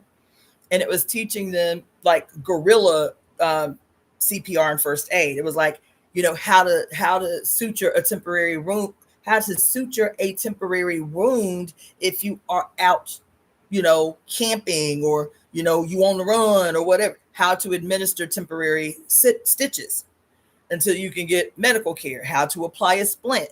You feel me? Like, how to deal with poison bites, right? What herbs, what wild plants you can use to at least secure a poison bite until you can get to medical care, whatever. Well, one of the things that I did in the suture class is I got this wise idea to use, because, like if you're a tattoo apprentice, it's pretty general rule of thumb that you will use a grapefruit to do your first piece or to practice before you are allowed to use to tattoo on skin. I was like, damn, that's a great idea. We're going to use grapefruit. We're going to use grapefruit to practice our suture classes, how to stitch a wound, right? So all the kids, I brought bags of grapefruit to the class, and I taught them from A to Z. Like, you're going to cut your own grapefruit. You feel me? It's going to spill out juice. So that's the blood. I'm going to teach you how to clean the area, how to cleanse and protect the area. And then after you get the bleeding to stop. So there's also this shit that I love, right? It's called, some people don't like it that much, but there's two versions of it. It's called quick clot, and it's like a powder that you can pour into if it's an arterial wound, if it's a wound that's bleeding too fast for you to secure the area and do the stitches, then you can pour this powder in it called quick clot, and the quick clot will actually form a clot to stop the bleeding in an arterial wound, so that you can do whatever you need to do until you can get to professional medical intervention or whatever. It was actually designed for combat men in the military in active combat. So they carry either the quick clot, or they carry a version of it called it's called Z-clot. It's called Z-clot. So you have quick clot, which is a powder, and then you have Z-clot, which is just like a regular bandage that you would get at the grocery store, like one of them wound bandages that you can put around, like it's typically for joint injuries, right? Like, not for the clotting, but for other guerrilla methods. Absolutely yes, 1,000% yes, for other methods, if you will. How you doing? And so the Z clot is it's basically the same version as the quick clot, but it's not a powder. It's like the substance that the powder is made from actually on this bandage. It's on a bandage. And so the reason it's called Z clot is like the same thing. If you have an arterial wound, say in the inguinal region, which is a major artery, then what they do is there's tons of videos too, which is really cool. The kids love, because kids love gross shit. So I would show them videos on how to use the Z clot. You basically use the bandage to make a Z fold inside the wound to prevent the person from bleeding out. And it also creates a clot. It creates an arterial clot so that you can actually, do a very superficial, again, suture until you can get to the place where, because you're obviously going to need surgery if you have an arterial wound, right? So The YouTube videos on the Z fold and the quick clot, for that matter, I always thought was fascinating. But I'm a nerd. I'm in the medical. I'm in the medical field, and so what they do is they sedate a pig.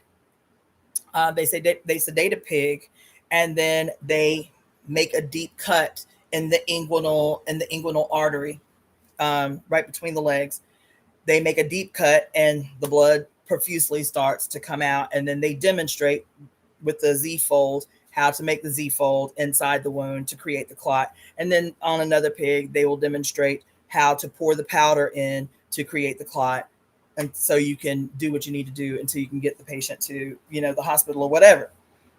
So we did that. That's how we started. And then I taught them how to make stitches, how to apply stitches to their grapefruit. They thought it was awesome. They're like, oh my God, it's so cool. Right. So that kind of shit. But anyway, the last few days, even before this thing jumped off, so it was really ironic. I have a book called Extreme Survival, which is really dope. I think I told y'all before, like, I grew up with a father who was a survivalist before it was trendy to be a survivalist. You understand what I'm saying? And so when I became a little older, actually around the time that I got married, maybe a little bit before I got married, I was really into, because everybody was talking about 2012. I didn't believe in 2012, but I know what panic does to human beings. And so I was like really studying a lot. There was several shows that were coming out before 2012. One was called Prep 2012 or Preparation 2012, something like that. And then another one that was way more popular was called Doomsday Preppers. It was hilarious, but it was still really good. We was up in there taking notes every Sunday when it came on. All right, everybody in the house, be quiet. If you're going to come and watch it, cool. Bring a pen and piece of paper. If you ain't going to watch it, be quiet in your room. I was listen, when I had books and notes from that show, like, you get caught up in the fantastics of it. But a lot of those, quote, survival skills on Doomsday Preppers were practical skills that you could employ in your regular life, in your daily life, that could save you money, that could save you, in small crises, that could help. I just saw another video the other day that was very informative. I had no idea. This is taught by a woman who works for, like, one of those state agencies that it's like, what do you call it? Like emergency agency. So if there's a natural disaster in your area, they help. They like come and help, right? I forget what you call it. But anyway, I didn't know this, but she was talking about how most people don't know, because I sure didn't know, and I think I'll be up on game. She was like, most people do not know that, if the electricity goes out, that you only have, in terms of quality water, you only have about 3 days of water after the electricity goes out. If the electricity goes out and it's out for more than 3 days, after 3 days, you cannot consume the water. Not only coming out of any faucet, not only can you not consume the water, but because the pumps have stopped, the pumps that circulate, clear, that are responsible for keeping the water clean and filtered and all of that stuff, because the pumps have stopped, this becomes a really dangerous environment. If you're like stationing at home, right? It becomes a very dangerous environment, because now raw sewage will be coming up through all of your drains. I said, what? The fumes from raw sewage will be coming into your home through every faucet, through every drain.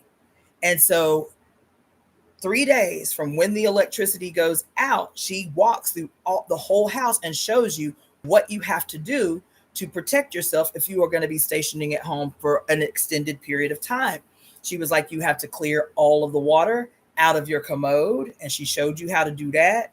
She said you have to clear all the water out of your commode and then seal it. You have to seal the commode. You have to seal, like, the inside where the fresh water into the commode comes in. You have to seal the pump, and you have to turn off the crank of the pump in the back. I was like, damn. And then she was talking about the kitchen sink. She was like, you have to basically put layers of duct tape on every opening that has water coming out or going down into a drain. You have to actually tape them closed everywhere in the house. She said the reason for this and the reason most people do not, and she said that it's not common information, but most people do not know this. The reason you have to seal off all of the drains and all of the faucets is because once the pumps stop pumping, in the origin of where your water comes into your faucet, once the water stops pumping, and so that filtration and purification is no longer happening, what happens is even if, quote, raw sewage doesn't come into these drains, what's flowing through the pipes below is still raw sewage. So the fumes from the raw sewage will actually come up through these areas, right? And she says, most people do not know the fumes alone are enough to cause cholera. I said, what the fuck?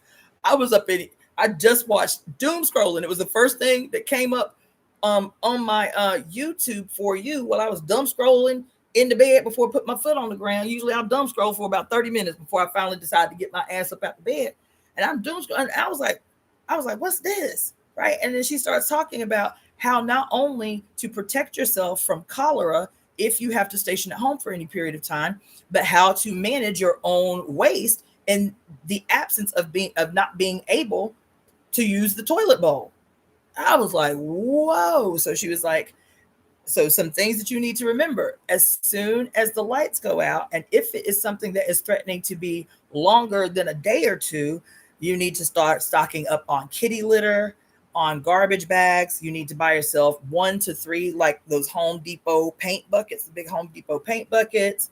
And then you have to find a place, which will be easier for people who have homes. But if you don't have a home, if you live in an apartment, you have to identify how you're going to get rid of your waste. You have to listen, y'all. I did not know none of this. I'm a medical professional. I didn't know this. She said, when you have to number 2, you're going to put a garbage bag in the toilet bowl. Like, lift up the face, put the garbage bag in there. You're going to put a layer of kitty litter in there. You're going to go number 2, try not to pee. Listen to this. Try not to pee. She said, because the buckets are for you to pee in. The toilet you can continue to use to poop in. You're just going to put a garbage bag down in, put your kitty litter over that so there's no smell, there's no odor, right? And then put a layer of kitty litter over the top of it. She says, the reason that it is a necessity, listen to this, I did not know. Okay? And I think I know some things.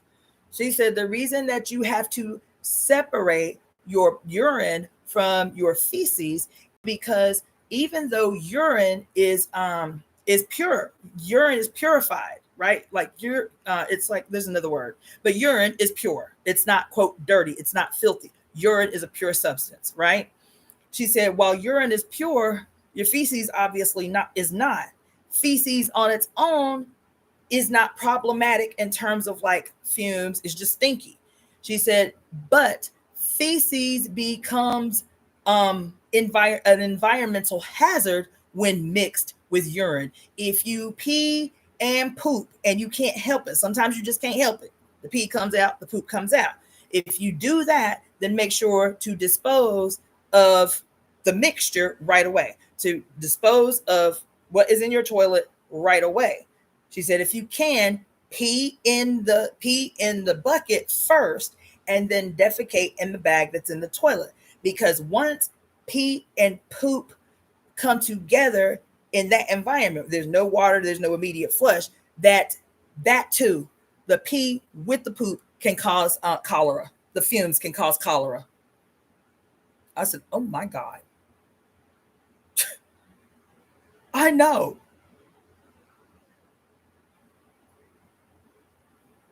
Isn't that something? I did not know that. That the two of them together is what creates the toxic fumes that can become cholera. I said, whoa. So like I said, even before the shit went down on Thursday, Friday, whenever it was in Hollywood, I had already been thinking. I was sitting on here on the couch looking through my extreme survival book. Like, damn, I need to be really getting back on my game. I need to be getting back on my square, y'all, and studying this book. And it tells you like straight up primitive methods of doing things. It teaches you easiest methods of doing things. And it tells you the more kind of like complicated, but the most thorough method of doing things. Everything from cooking to filtering water. If you're out in the wild and your canteen is empty, there are natural substances in the wild that you can use to filter water so it's safe to drink. And one video, one YouTube video, this dude used a specific type of moss. I said, what?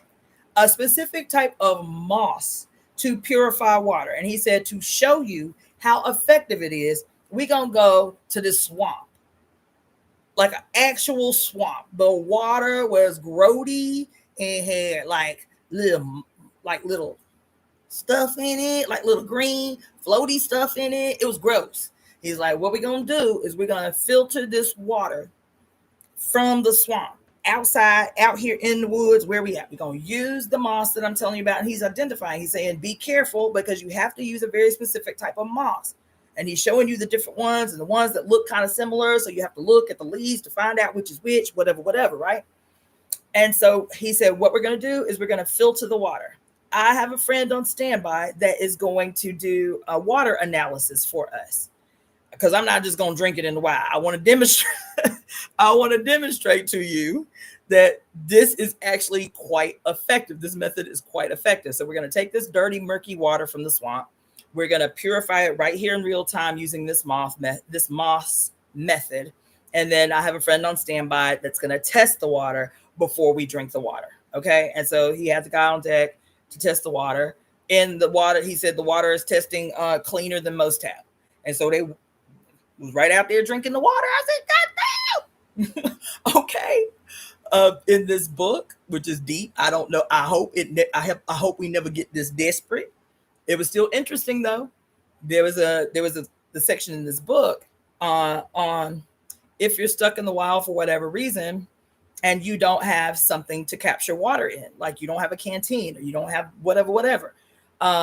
What in the wild can you use to capture water that you would then filter to drink?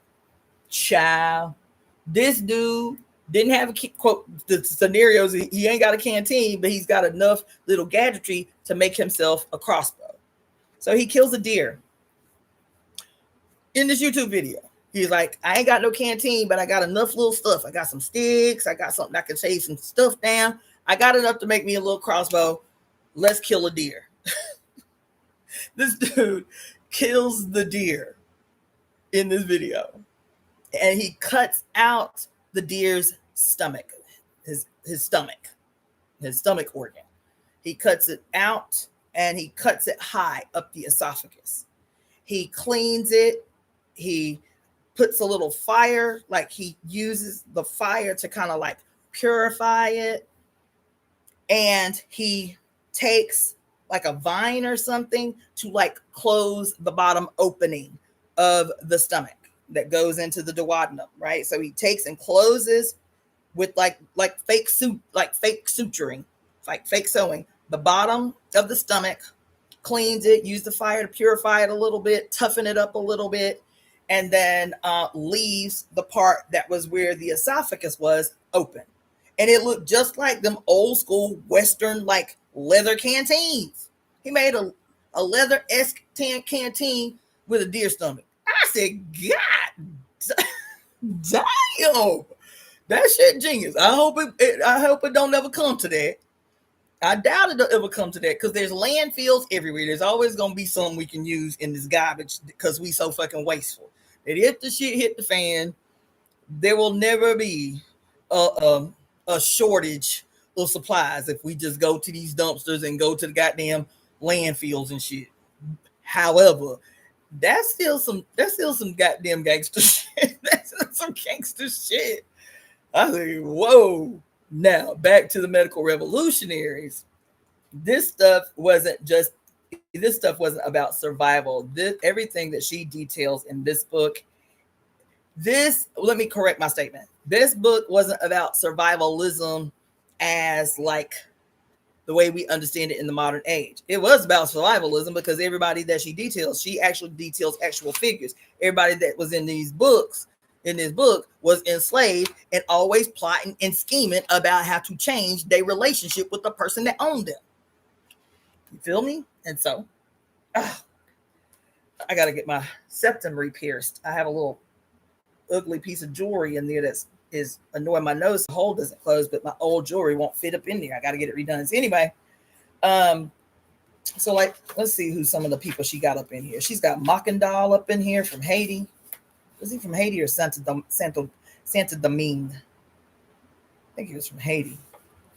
But she doesn't oh wait, yes she does. She has okay, so the chapters are I might go and get that done after I get off this call. That's annoying. She has by places and by some names. So she has Santa Domingue, the life of the torrid zone, European medicine in the torrid zone, enslaved healers on the plantation, enslaved herbalist, Makandal and the medical care of animals, the veterinarians who inspired the Haitian Revolution. You heard? You heard? You heard? The veterinarians who inspired the Haitian Revolution. That's a chapter. You heard? Magnetism in the 18th century and 18th century Santa Domingue, the case of the enslaved magnetists and their fight for freedom, the transformative power of Capilata of the Capilata, and the conclusion, the influence of the enslaved healers yesterday, today, and tomorrow. I might have to read this book to y'all sooner than later. That's the influence of the enslaved healers yesterday, today, and tomorrow. Okay.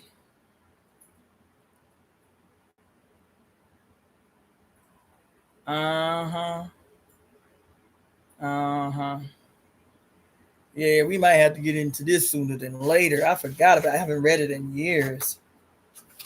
Yeah, we might have to get back up into this. Anyway, I've been thinking about this book a lot, and I picked up my book the other day called, what is it called? Extreme Survival. Even there are, yeah, we might have to talk about that another day. But yeah, it's been on my mind a lot, and it seems that it started last week, and then a few days later, this shit jumps off, and all I kept thinking was everything that I'd read a few days before, especially the thing that you mentioned. What you mentioned, where you mentioned that at? Where you mentioned that at?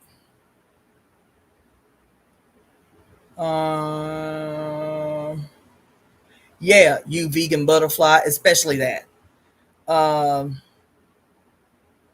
See what else y'all talking about on here, and many other things. There's another book that I have called that. It's not what the whole book is about, but it does describe several things that stood out. It's called The Women of Vietnam. That's one I've been threatening to read to y'all for some time too. The Women of Vietnam. I'm just saying we should be taking notes. Okay? We should be taking notes.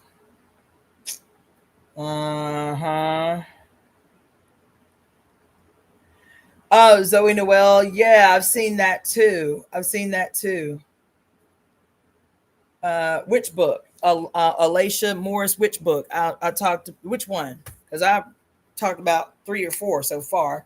The survival book? Is that what you're talking about? Thank you, Balance. I'm about to get up off of here. I'm already feeling it. And this today is going to be a record for certain. For certain.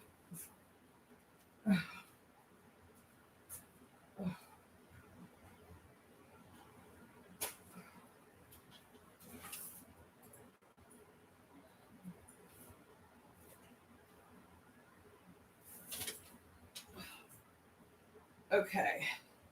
So the survival book is called, I got this freaking ages ago. I don't even remember how long ago I got this one. It's called Extreme Survival, Wilderness, Terrorism, Air, Sea, and Land. Child, this book's so thorough. They're like, look, scenario, you get stuck in the tundra for whatever reason. We could teach you how to survive the tundra. I'm not joking. I was like, do they really think somebody gonna get trapped in the tundra? So anyway, yeah, they cover everything up in here. This book is great. This book covers everything.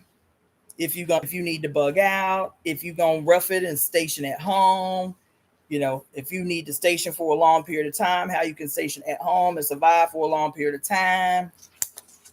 How to build yourself an igloo if you get stuck in the tundra. Oh my God. Yeah. And then the other one was Feminist Fairy Tales by Barbara G. Walker. This gangster book. I know this is gonna be gangster, even though they only covering aristocratic authors. It's still gonna give us some ideas for how to do our ghetto version, our ghetto interpretation of this book. Don't Tell the Grown-Ups: The Subversive Power of Children's Literature.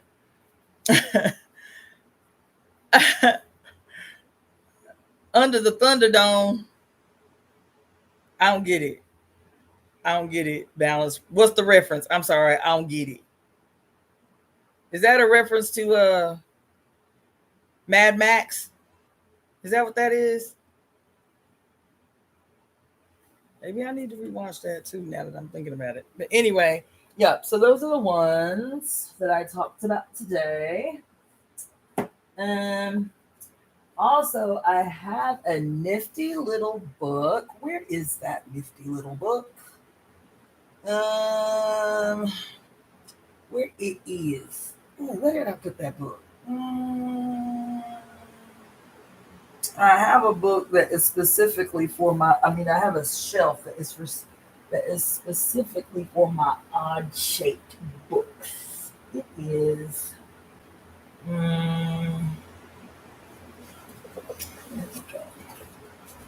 Oh, here it is.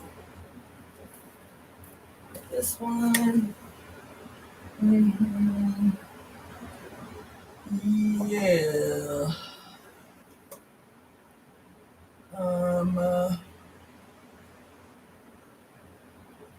Yeah.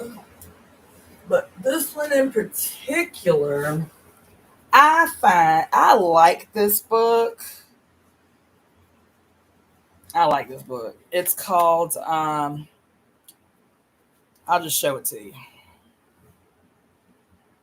Can y'all see the cover and the title? I'll leave it there for a second in case you want to take a screenshot or something.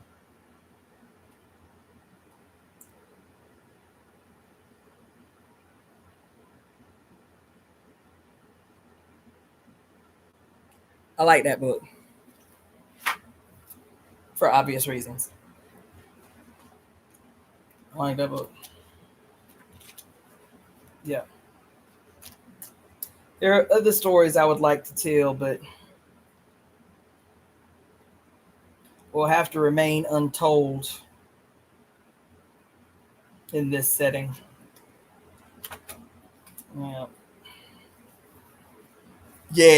Yeah. Okay. All right. This I have to say is a you know what? There's one more book I'm gonna tell y'all to get just because I love it so much, and I should talk about this book more often. I like this book. I got this book because I thought it was a children's book. I got it from my grandbabies because I thought it was a children's book, and then I opened up the book, and it's written like a children's book. And I opened up, I was like, this for everybody. This book is great. My kids wouldn't understand it, but they love the pictures. Bass, it is on my list of things to do, actually. There have been requests for me to reread The Sibyls, to reread Communion, The Female Search for Love, and to reread, I think, The Alchemist, maybe. There were 3 requests that I've been getting pretty regularly because those readings I was doing while I was still streaming through StreamYard, and the videos were coming out just terribly interrupted and shit. Yes, exactly, Vegan Butterfly. That's why I put it up there and did not say. You dig what I'm saying? Okay. So anyway, I love this book. Even just cracking it open, it just changes my whole attitude. It just changes my whole attitude. The name of the book is called The Happy Broadcast: How to Stay Positive, Take Action, and Make the World a Better Place. It's very cute, just like a kid's book. I was like, oh, they gonna like this. This cute. This cute. And then I opened it up, and it's even written like a kid's book. Cute little pictures. See? Cute little pictures. But every single page, I think they said it's how many pages?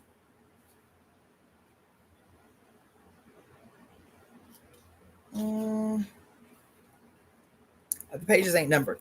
But anyway, it's like each page is dedicated to an actual event or phenomena in the world that is good news that we would never hear on like primary news. You feel me? I thought that's what you were talking about, balance, but I wasn't sure in terms of the reference. You feel me? But now I get it.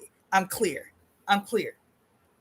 So anyway, it starts like this. Hello there.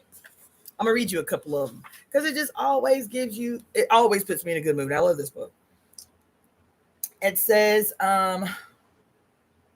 in 2018, I decided to use my talents as a designer to spread some positivity by highlighting good happening in the world.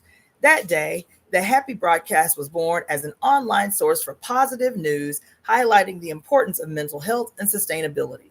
Since then, it has become a trusted place for both adults and children to find positive, fact-checked news stories with suggestions of how to get involved. These stories are intended to inspire you to make the world just a little bit better in your own community. See the little boy and girl holding the happy face together, holding the happy face together. Isn't that so cute? Then it says, negative news gives us the impression that there is no good left in the world. Sometimes the world seems so full of problems that we feel overwhelmed, afraid, or alone. We might feel helpless watching terrible events unfold.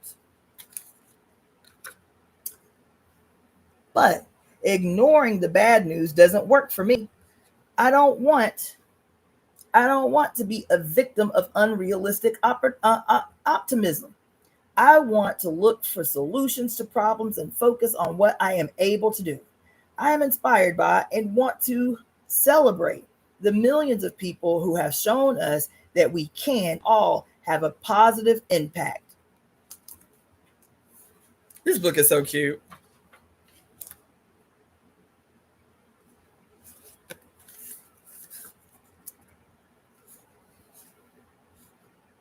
Let's see. Am I reading it backwards? I think I am. This weird mirror opposition thing on the computer is weird. Some people will tell you there is no hope and that things will never change. My answer is that there will always be hope as long as there is action. Come on. We don't have to witness the wrong in the world and assume someone else will fix it. We're not alone and we can step up. It only takes a little push to get something big going. Dang. If everyone does something, however small, we will all be a part of a positive change in the world. So let's turn the negative into positive. Yay! May the good news begin. I love this book. I should start reading this every day. I love this book. Let's see. Okay, because it's backwards facing for me. It's weird. So the two little trees high-fiving each other.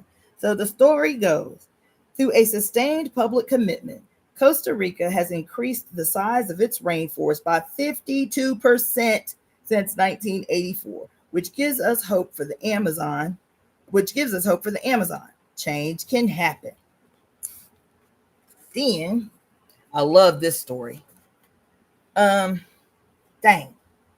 More than 20 African countries have joined together to plant an 8,000 kilometer long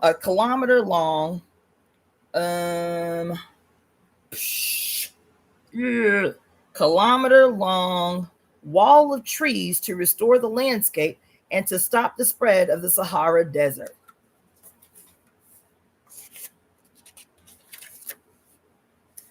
This one's cute. It says,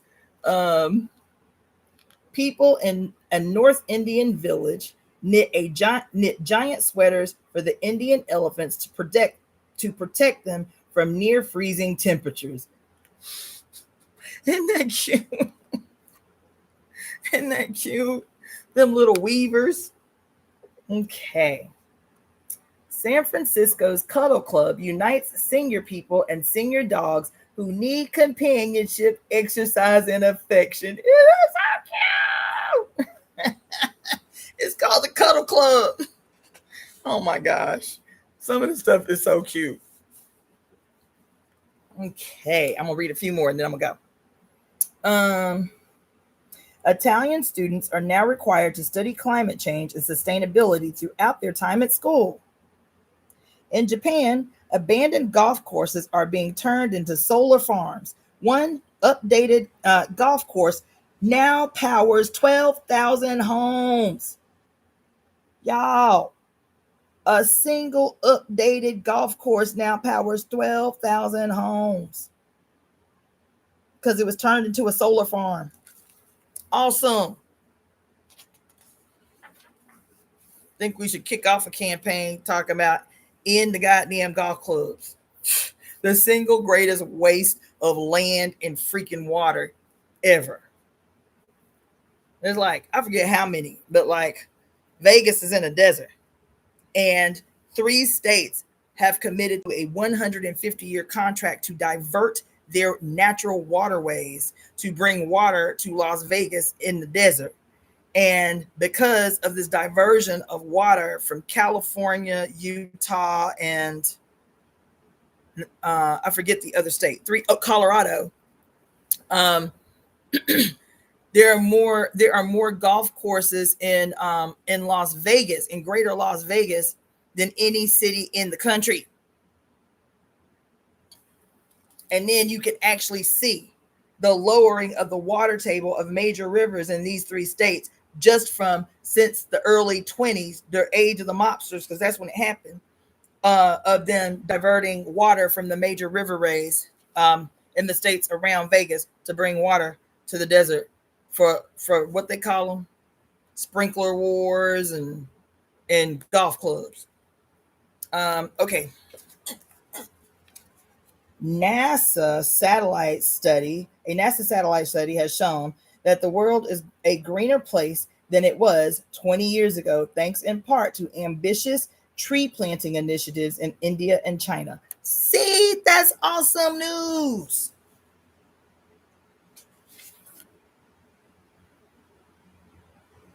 This one is interesting.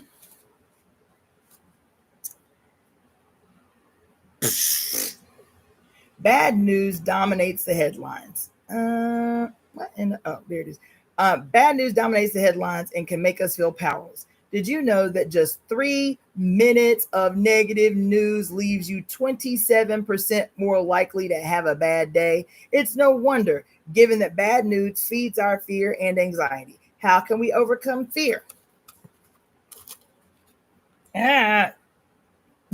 This mirror image thing is tripping me up, making my brain feel weird. Power positivity. Those are small. I can barely see those. Turn off the news alerts on your phone and only absorb news at set times of the day. Kindness is contagious. Look for opportunities to connect with and to support people in your daily life, creating a ripple effect of happiness. While you can't avoid negative events from happening, you can control the way you see them. You can't control the way you see them.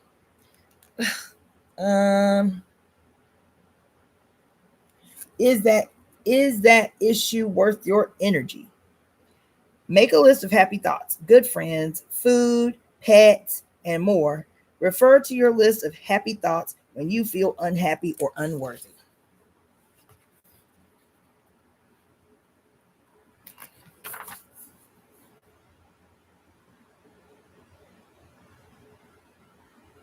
So cute. So cute. Look at the little hands. Dang. It says, A single dad has taken his son with cerebral palsy to over 1,200 heavy metal concerts since finding out how much the music genre comforted him. Isn't that cute? A 25-year-old inventor from Kenya has invented smart gloves that translate sign language into speech to help him communicate with his deaf niece. Isn't that precious?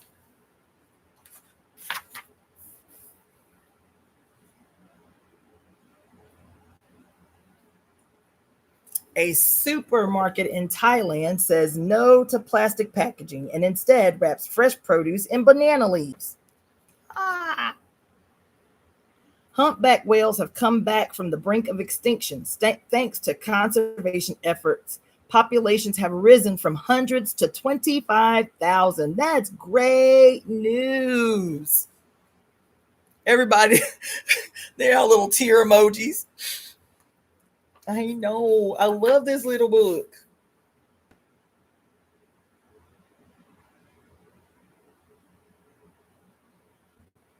Oh my gosh, this is precious.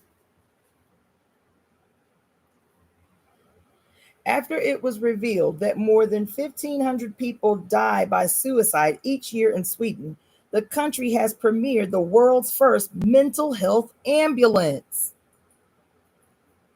Isn't that precious? Yo! Scientists have discovered a species of edible mushroom, Pestalotiopus, Pestalotiopus microspora, that consumes plastic. The mushroom is edible and it eats plastic. Landfill sites could be replaced with fungi focused composting hubs.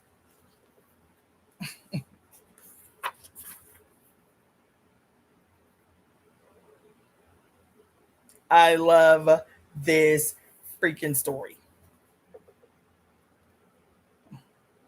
I saw a YouTube about this one too. To offset the erosion caused by flooding in Assam, India, a man planted a tree every day. Every day, y'all. A man planted a tree every day for 35 years, creating a forest larger than Central Park. I read a story about this guy. He started when he was a teenager.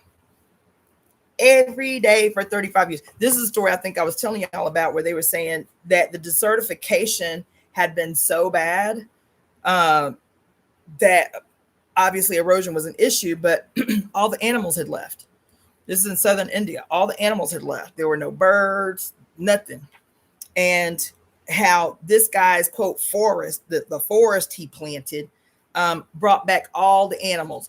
Bengal tigers, like birds, all the animals came back.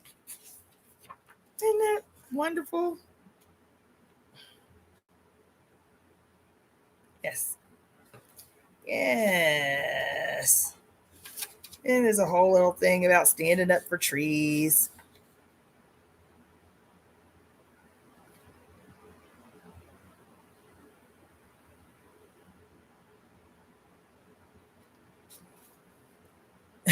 Let's see what y'all talking about.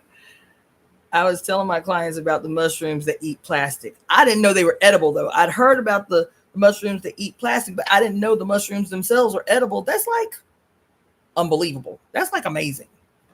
Let's see. Have y'all of the brothers who heard of the brothers who make fuel from waste? I don't think I have. I don't think I have. Let's see.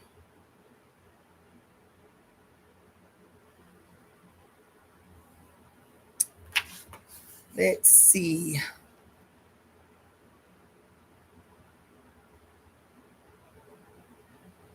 Whoa, this one's pretty crazy. It says that the Spanish company Engalia have found a way to produce fuel without emitting any CO2 by burning sewage. NASA-inspired company Solar Foods wants to feed 9 billion people with food made from air, a protein powder created from captured CO2. That's spooky and bizarre.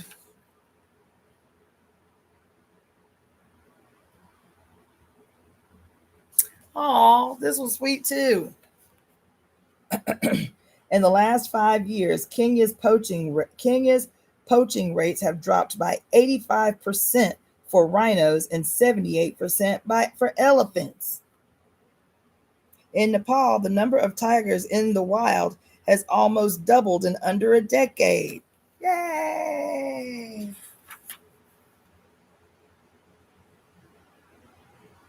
I love this one too. And then I'm gonna stop.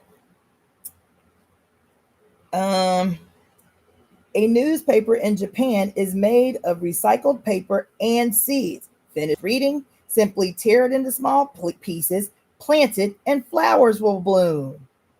I had a friend who had a business. It wasn't a business card. It was a. I had a friend in Tampa who was a poet, and she had little. They looked like business cards. So she would have a QR code on it, so you could get her information.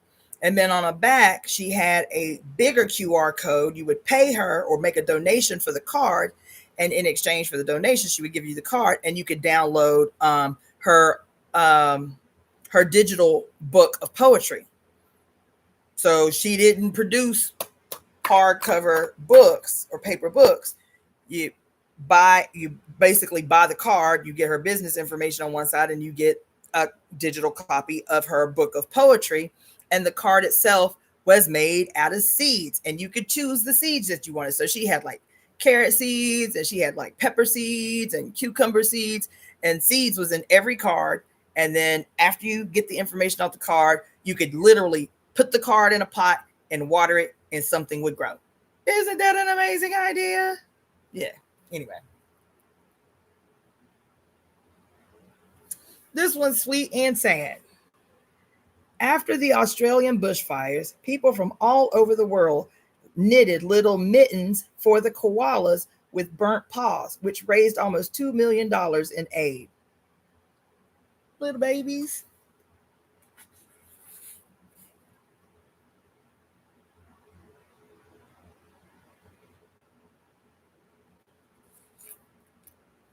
I didn't know this. It says in 2017, what was happening in 2017? 2017, women's marches were one of the largest, if not the largest, protest in American history, drawing crowds of more than 4 million women nationwide. Isn't that amazing? I didn't know nothing about that. What was happening in 2017 that drew all the women out into the street? There had to be some kind of event, some kind of occurrence.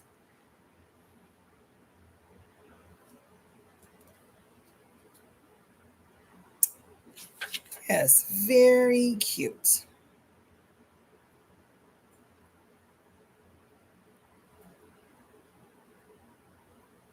Oh, I forgot how cute this book is.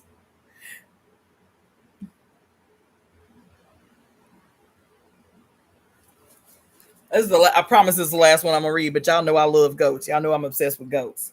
This one says to prevent wildfires, the Portuguese government brought in herds of goats to manage the thick undergrowth by doing what they do best: munch. There was a woman who did that in Northern California. I read about some years ago. Um, who she had a gang of goats.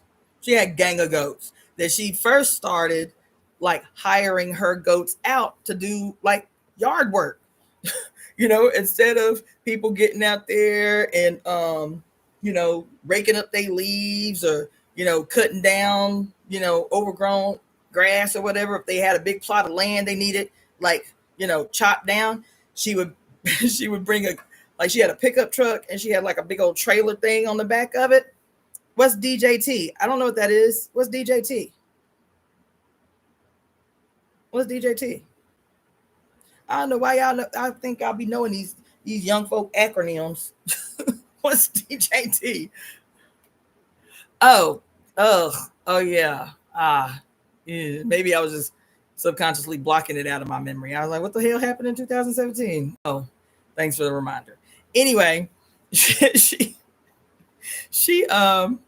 she would hire her little baby goats out. She would take a whole truck full of goats, depending upon how big the job was, and take the goats out and let them do their business. She said, depending upon how big the job was, they could be out there for several hours or they could be out there for 24 hours. Well, people got wind of her little business, riding her little goats around town to do people's yard work. And so there was like a small fire. It wasn't big, but they decided to start hiring her. I think it was like once a quarter to have the goats come out and just like clear up wild brush and shit to keep the propensity of fires down.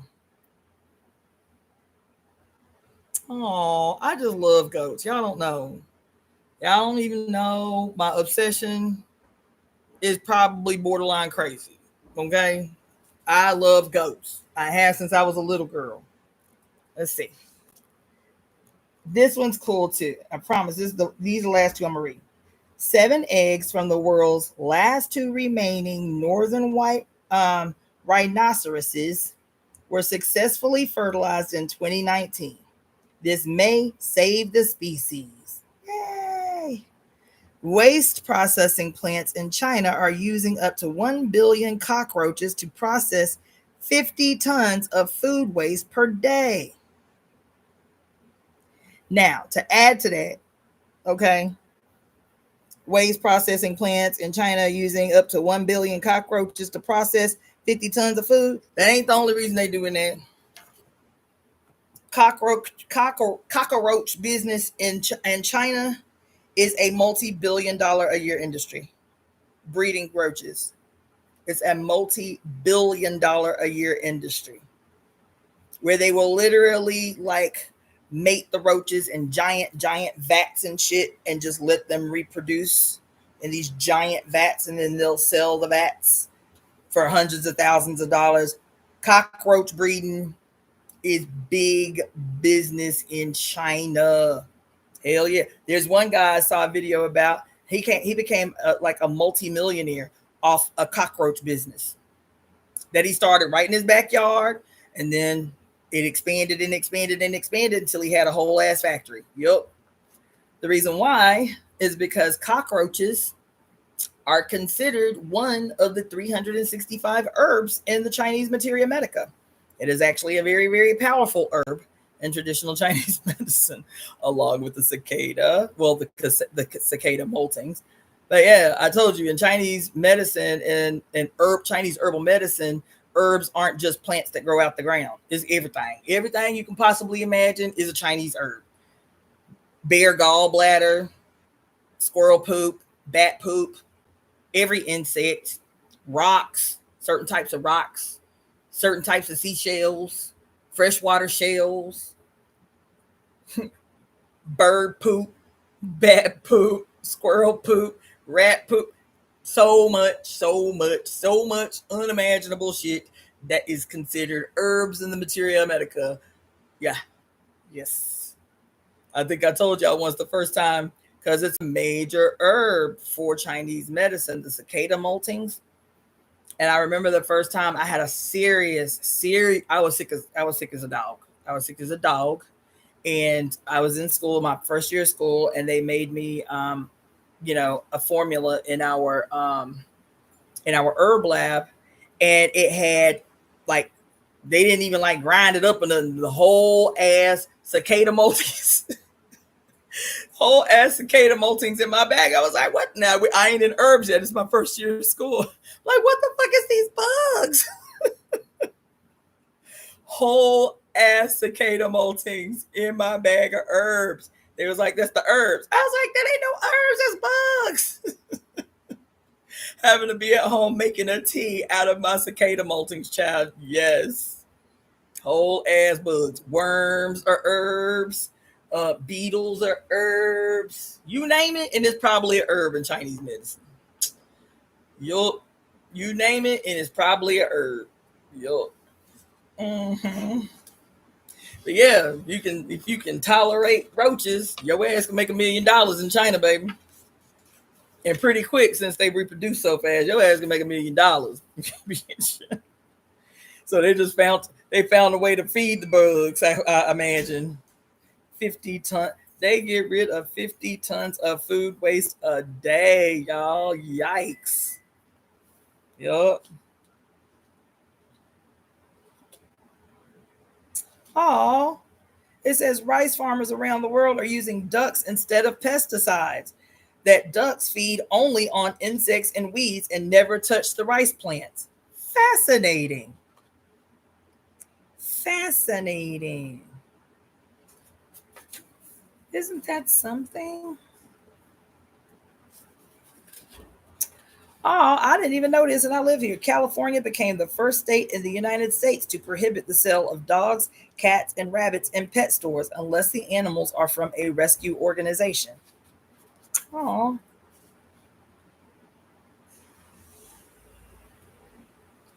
okay. This is the last one. I promise this is the last one.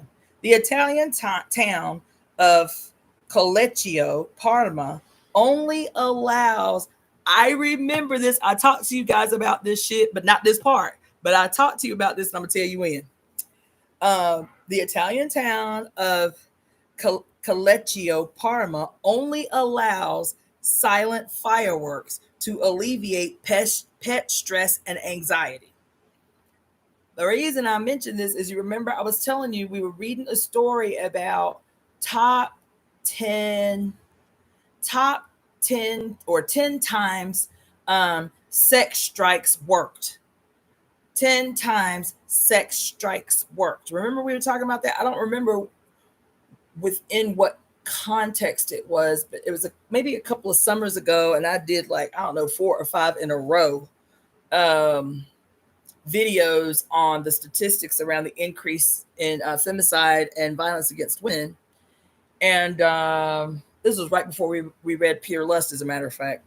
And one of the 10 times sex strikes worked was in this same town in Italy, and it was about the fireworks. The women in the town were trying to get fireworks banned in the town because there were so many accidents involving children, and because their pets were stressing the hell out. Those were the things, the inciting reasons for why these women like were trying to wage this campaign against the city government, and they were like unsuccessful.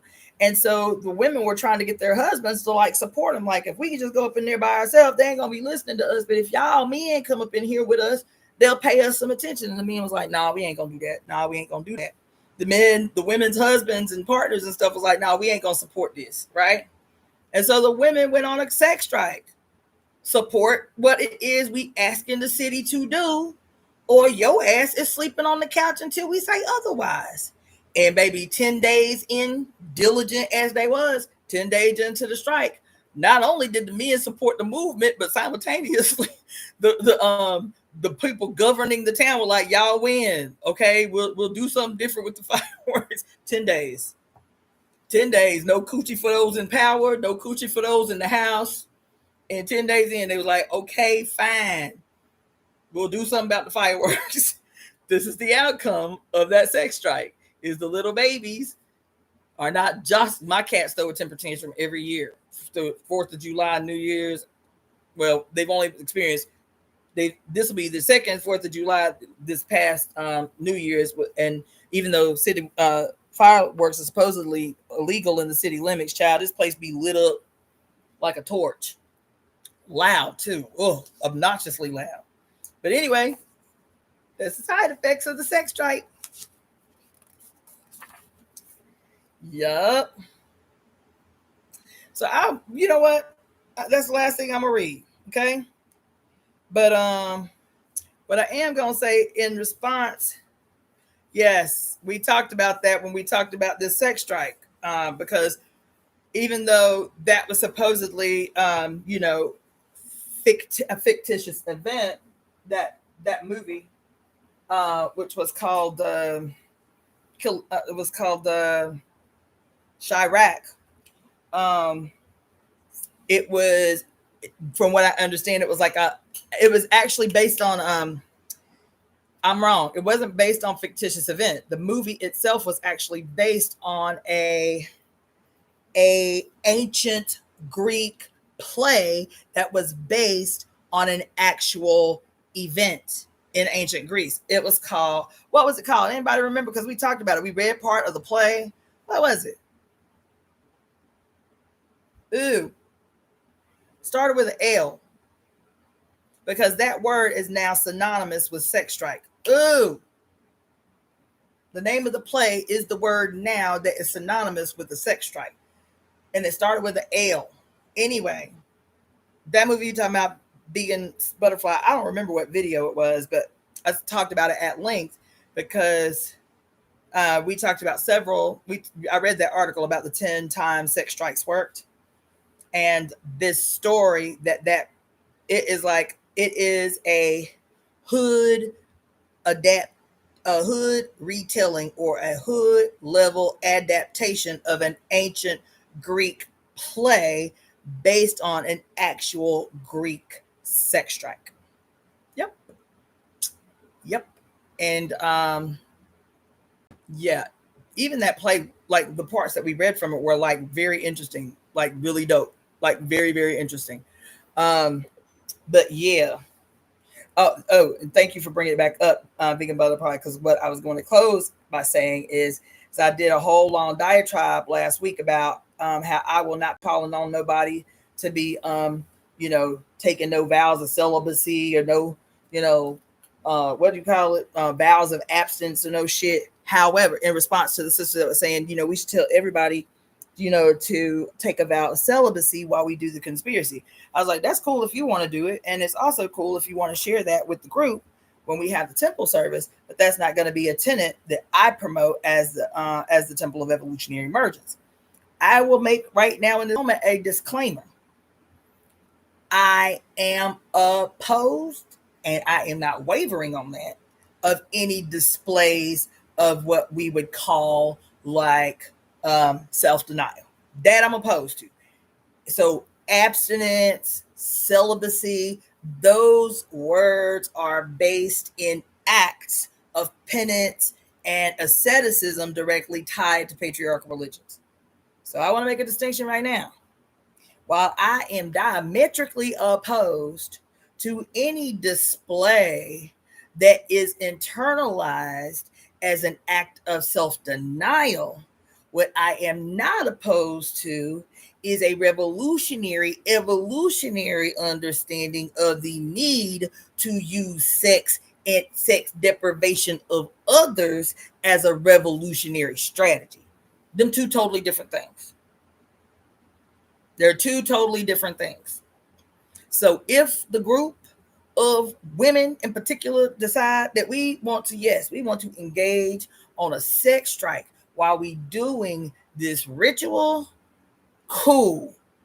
I'm okay with that. I won't be participating unless it's involuntarily like it is now.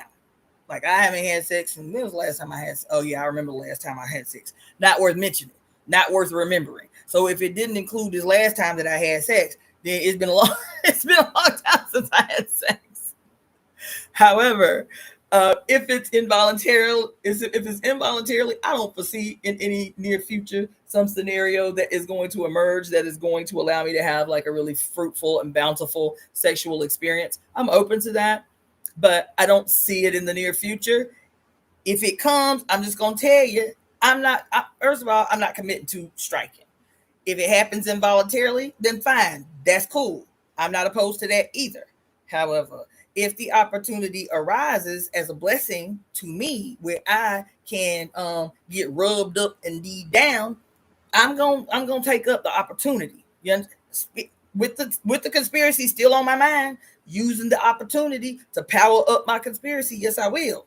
However, I'm being funny, but I'm also being deadly serious. There is a very distinct differentiation that we should make between the energy behind ascetic practices like vows of celibacy and abstinence, and what is the energy behind the necessity for sex strikes. Do you understand? There is a very distinct, actually, an equal and opposing distinction between these two things. The name of the card yesterday was the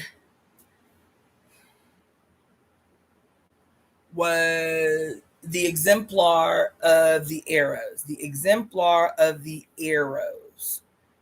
That was the name of the card yesterday, which the subtitle is the Master Storyteller. Can I read a card tonight? I'll tell you what, I hadn't intended on it, but I will read a card from my newest deck. I've only pulled 2 cards from this deck, one for myself and one for a person that I was reading for. I like the deck. It is not a tarot deck. It's like an oracle deck.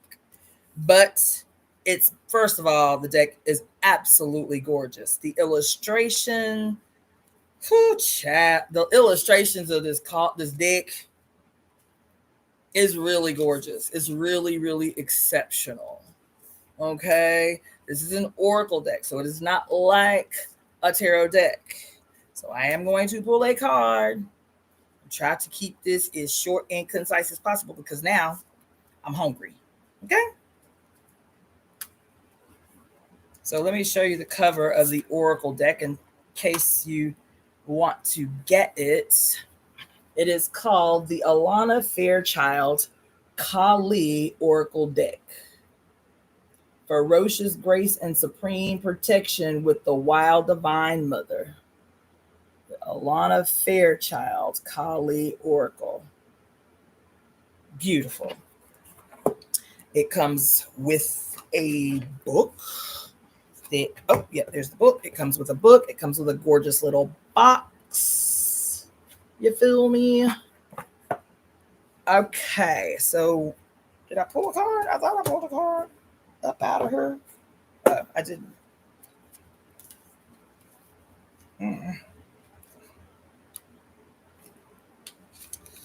Okay. Ooh, this is pretty.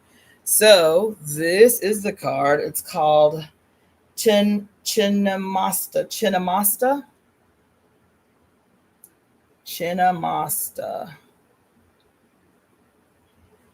The Headless Kali. Interesting. I didn't even know that was a possibility, but let's see what it says. And that is the 20th cards.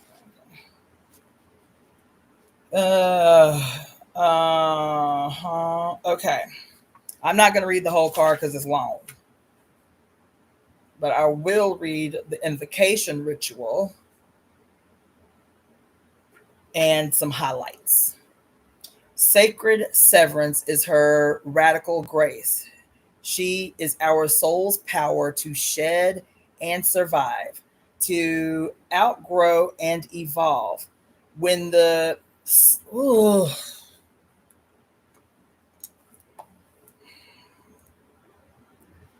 it's like overnight, my damn eyes are changing. Let's see. Okay, when the soul needs to separate itself from that on which it once relied, child, listen, let me just tell y'all, I can't. Is anybody having the moment that I am having right now? Anybody? I ain't even got into the card yet. Is anybody having the moment that I'm having right now? Let me see what y'all talking about. Oracle deck resonate in such a different way. Yes, one of my favorite illustrations you said are magnificent. Gives me Medusa vibes. I've thought about it, Sage Page. It's one of those things that I told you is on my list of 10,000 things to do. Because I already got it in my head. As a matter of fact, I've talked to y'all about my Oracle deck, my deck that I want to do, that I started years ago. Hold on. It started as just a self-study project when I was in medical school.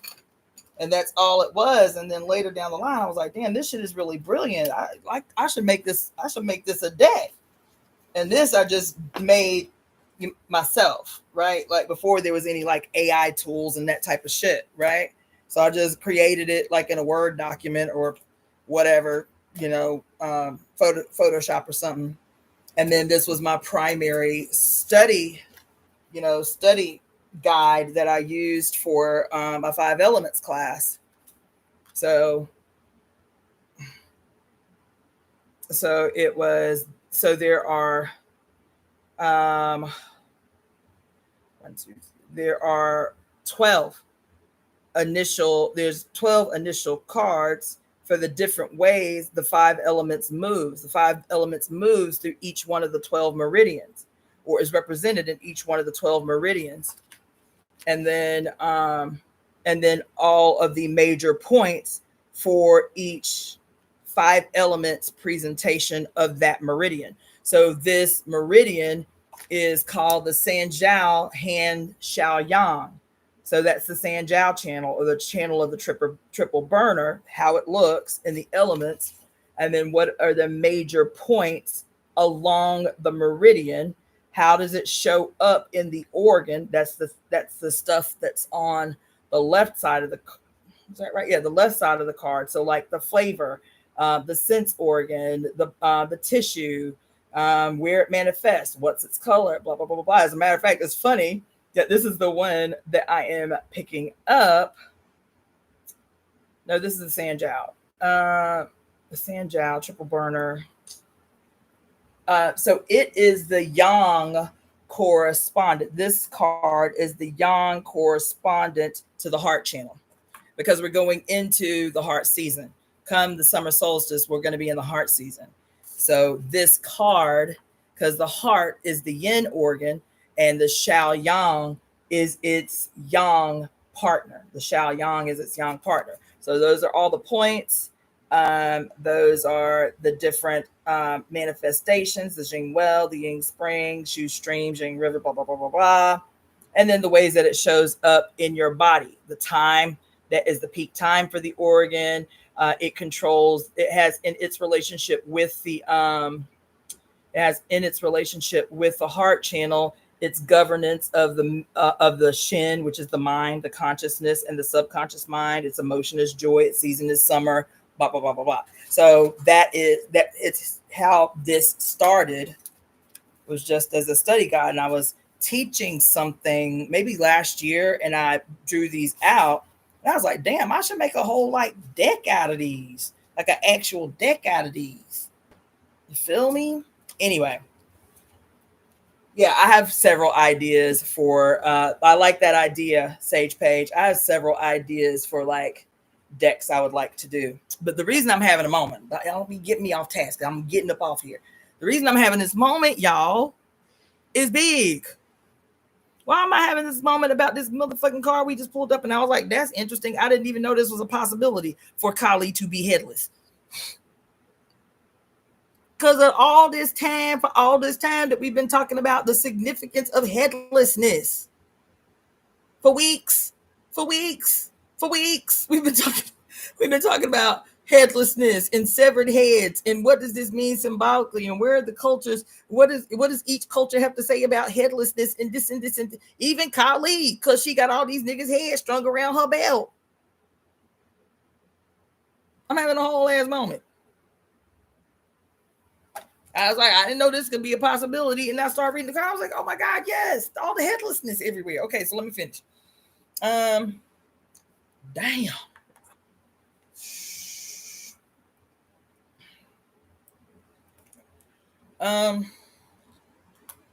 Let's see.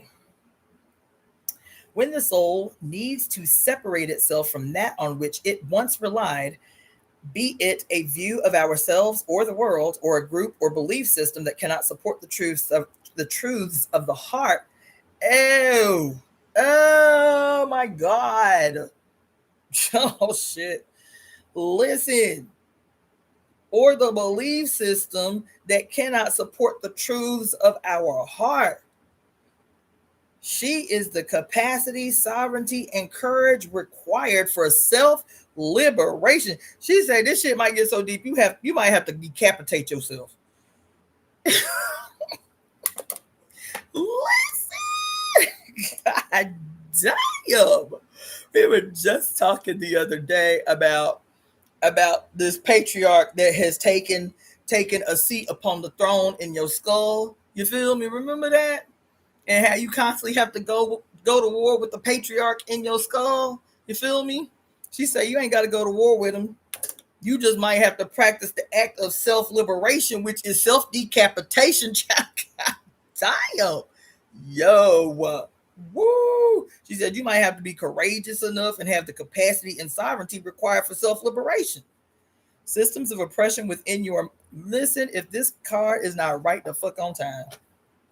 Systems of oppression within your mind and your world will be overcome. You have the power to sever your attachment to the past and focus on inner regeneration and reorientation, healing into a path that is worthy of your heart. Oh my God. The fifth of the Mahavidya wisdom goddesses is a most shocking form of Kali Chinnamasta. She is the divine feminine avatar, self-decapitated, Listen.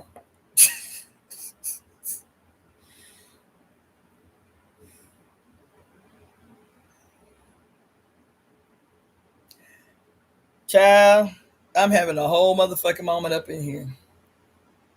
After reading all of those archetypal mythologies about the removal of the head as a strategy and tactic historically of the patriarch. Remember, knighting as a symbolic representation of cutting off the destiny of the person so that they acquire a new destiny through the lens of the patriarch, child, and how the Celtic cult of the headless, the whole purpose was for them to seek removing the head of the leader to possess the power of his ori forever. All of these stories, even the story of the quickening and how the only way to absorb the power of your enemy is to cleave his head, his immortal head off his shoulders. The immortality that was, listen, the immortality that was guaranteed to him by birth, that the only way to steal the gift of his immortality was to cleave his head off his shoulders, and then, like some shit off The Exorcist, receive his divine immortal essence from his body in a lightning storm. And it's always patriarchal, this imagery, this archetypal mythology of the child of the great Father God in the sky, denying us immortality, child, by stealing our ori, by decapitating us and seizing ownership through sitting on the throne in our skull that is supposed to house our own personal God, ourself, our image of ourself in our own head as God. And he done posted the fuck up in our throne, but the only way that he could do that was to convince us that we was born dead. That we was born dead. Yeesh. And this is saying the exact extreme opposite of this story that we have been walking through for weeks about the origin of stories of headlessness. She is saying the exact opposite. Oh my God. Y'all, I'm having a motherfucking moment. Damn. Let me get up out of here so I can catch happy hour shit. Damn. The fifth of Mahavidya's wisdom goddesses is a most shocking form of Kali Chinnamasta. She is the divine feminine avatar, self-decapitated. She is like, look, fuck it. You understand? You trying to take up space in my destiny. Listen, guess what? I can grow a new head. Let me cleave this shit off with the power of regeneration. Okay? She said, fuck it. Let me cleave off my own head so I can make way for the rebirth of my new head, my new destiny. God damn it. Listen, self-decapitated and partaking in the blood that emerges from her throat. Remember that whole thing we talked about yesterday about the throat chakra being the representation, that the throat chakra itself literally means the gate of liberation, the throat. What is the throat the representation of? The coming together of the Sahasrara, the crown chakra, and the root chakra meeting in the heart to direct and open the gate of divine liberation. You know what we talked about yesterday? Child, listen. And I have a sneaking suspicion. I have a theory that I've been working on. You understand? I'm going to have to get deep in it. But I have a theory that I've been working on because I've been thinking about and obsessing for a long time about why, especially over the last 25 years, so many women, particularly women of color, and even more particularly Black women, have been suffering from diseases of their thyroid.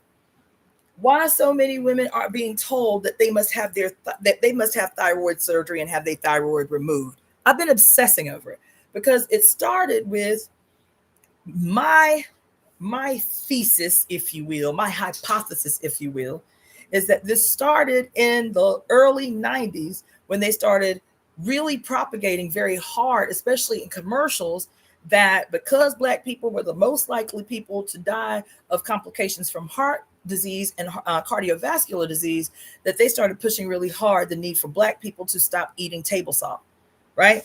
And table salt was where we were, table salt, which up until a certain point, table salt had always been fortified with iodine, right? And so on this hardcore thing about people needing to every commercial you see, low salt, low sodium, low salt, low sodium, sodium is killing you, table salt is killing you. And so you needed to be finding salt alternatives and this and this and this and this. And this happened for a good 20 years where, quote, people who were the most likely to die from cardiovascular disease associated with high blood pressure because we eat too much salt was primarily Black people, right? Black women, because we were always like the most health conscious and trying these new healthy alternatives. And so it was maybe when I was in medical school, but subsequent to that, I knew 3 women personally who had been diagnosed, Black women who had been diagnosed with thyroid cancer and had to have their thyroids removed. And I was like, what in the world is happening all of a sudden, seemingly out of nowhere, that 1 in 5 women that you're going to meet has had some condition of the thyroid. And I started to, because I am, a hefty percentage of my background is in nutrition. And we spent a lot of time studying not only general nutrition, but a lot of time studying the many, many, many diseases, quote, diagnoses that people receive were actually not diseases in and of themselves.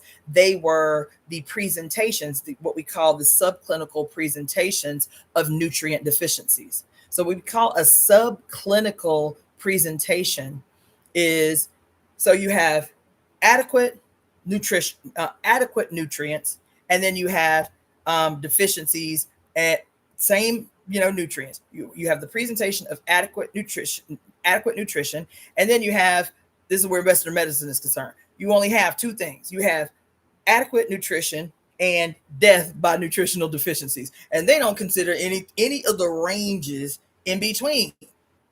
They don't consider any of the ranges in between. You will be hard pressed to find a medical doctor that will tell you, oh, the symptom of high blood pressure that you're suffering from, you don't actually have high blood pressure. I'm seeing in your blood work that you actually have 3 major nutritional deficiencies whose symptoms is high blood pressure or elevated blood pressure. You'll be hard pressed. Why? Because they make a gang of goddamn money, and this would be considered a subclinical manifestation of a nutritional deficiency. They only acknowledge nutritional deficiencies at the juncture that the presentation is obvious and dangerous. Do you understand what I'm saying? So why I acknowledge subclinical nutritional deficiencies when they present in a myriad of ways, like actual diseases that require medicinal intervention. And it'll be much more lucrative to prescribe these medications that are actually for these, quote, diseases, that these subclinical deficiencies that mimic very real diseases, when you telling them, oh, you just need to go to your health food store and get a whole food, multivitamin, multi-mineral, and take 2 times the recommended dosage for 6 weeks until your stores are up. They don't benefit from that kind of advice. So you'll be hard pressed to find a Western medical practitioner, an MD, that is going to talk to you about the presentation of subclinical deficiencies, right? And so I got, having that background where we spent a lot of time, you know, differentiating between actual diagnoses and subclinical presentation of nutritional deficiencies. Okay. And so when I started having this thought, thank you for the donation, Beverly. Beverly, is that spelled wrong? Beverly, or is it Beverly? Beverly. When I started thinking about specifically the thyroid, because the thyroid, oh shoot, that is tonight. Dang, that is tonight. Shoot, I meant to go up on the mountain so I could see it. Damn. Anyway, when I started obsessing about this idea, because I have several ideas that are based on the same thing, my understanding of the presentation of subclinical nutritional deficiencies and the myriad of diseases that, or the myriad of misdiagnoses of diseases that are very, very likely the impact of subclinical nutritional deficiencies today, particularly as it relates to Black people, right? So anyway, when I started getting into this, it was strictly based on that. My observation, based especially as it correlated with the period of time where these promotions of low salt diets, specifically targeting table salt, those were whole commercials. Just throw out your salt shaker, throw away your salt shaker, blah blah blah blah blah. But that was the only way. The reason that they started fortifying salt in the first place was because of Black people in the United States. The reason they started fortifying salt with iodine, which was, if I'm not mistaken, was the 1940s or the 1950s, was because Black people in the South who were deficient in adequate sources of iodine were experiencing goiter. It was obvious, goiter, right? Was this big, where your neck get real, real big, like big old growths on the neck. And so they started fortifying, as a matter of fact, they started fortifying milk, dairy, with vitamin D, again, because of nutritional deficiencies that were peculiar to Black people in the South. That was the reason that milk started to have vitamin D. And when people started recognizing that Black people have, no matter what their blood type, Black people tend to have like sensitivities to dairy, right? And it was a big old trend in the 90s for Black people to stop consuming dairy. So we started giving our babies Similac, you understand, soy milk. We started, I did it. I removed all dairy from our diet, and all we were consuming, I think from the time Morgan was maybe 4 years old, all we were consuming was soy milk before I knew better. And then we switched to almond milk, right? And so up for a long period of time, they were not fortifying milk alternatives, dairy alternatives. They were not fortifying. They do it now. Now you can buy certain nut milks that are fortified with vitamin D. But we are convinced that a lot of the time we are like guinea pigs, social guinea pigs. But for 20 years, they were not fortifying milk alternatives for people, Black people, who were recognizing that their children were lactose intolerant, because Black people tend to be the most likely to be lactose intolerant. And so for 20 years, these kids were not getting any alternative access to vitamin D.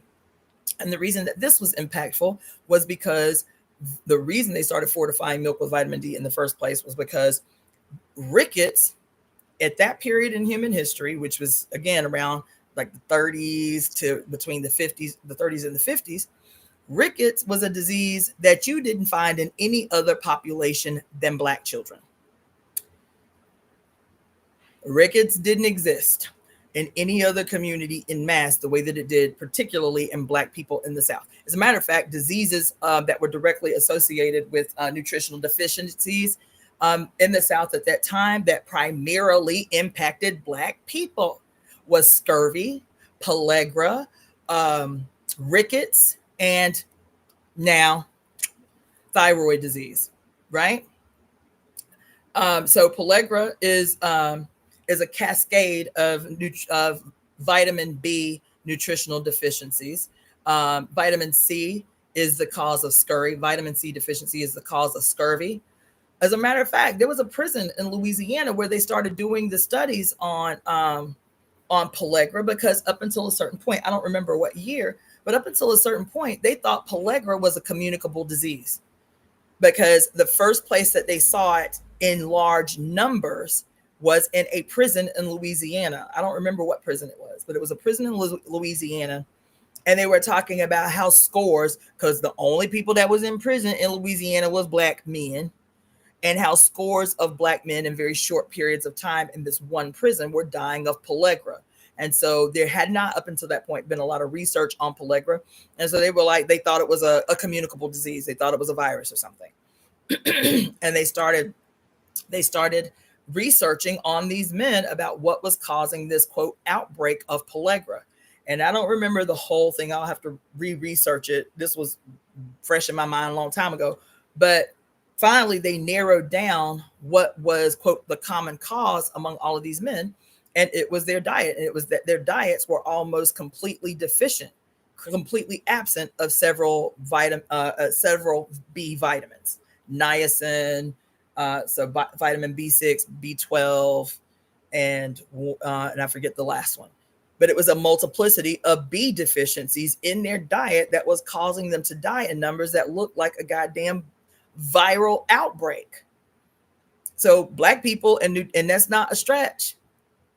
It's not a stretch in terms of us being the guinea pigs to understand nutrition, because there was this whole expose that was just done about a month ago about how this doctor in Canada, who was called the father of modern nutrition or some shit, did his research on indigenous children in Canada by calling on the administration of these fucking what do they call them? The schools. The schools. They aren't boarding schools. They were the residential schools. The residential schools for them Native kids.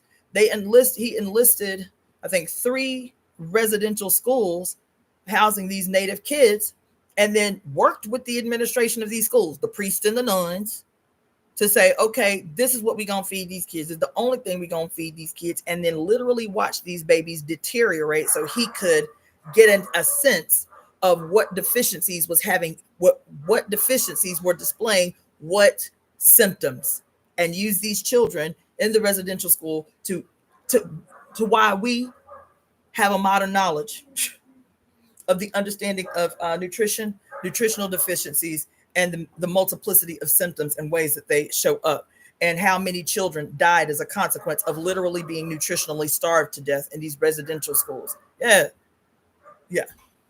So here in the South, the major nutritional deficiencies that were having an impact on the Black community, especially in the earlier part of the 20th century, was several vitamin Bs, vitamin C, vitamin D, and iodine. And both after the fortification of vitamin D into milk and the fortification of iodine and salt, rickets and goiter, which was common in the South, rickets and goiter, they say, was almost eradicated, completely eradicated. So much so that when rickets started to make a comeback in the population, particularly of Black people and dark-skinned people above the 43rd parallel in the United States, which I call the Mason-Dixon line, because of their lack of sun exposure, their lack of annual sun exposure, which was the only way they were getting vitamin D, because Black people in general don't drink cow milk no more. In mass, Black people don't drink cow milk no more.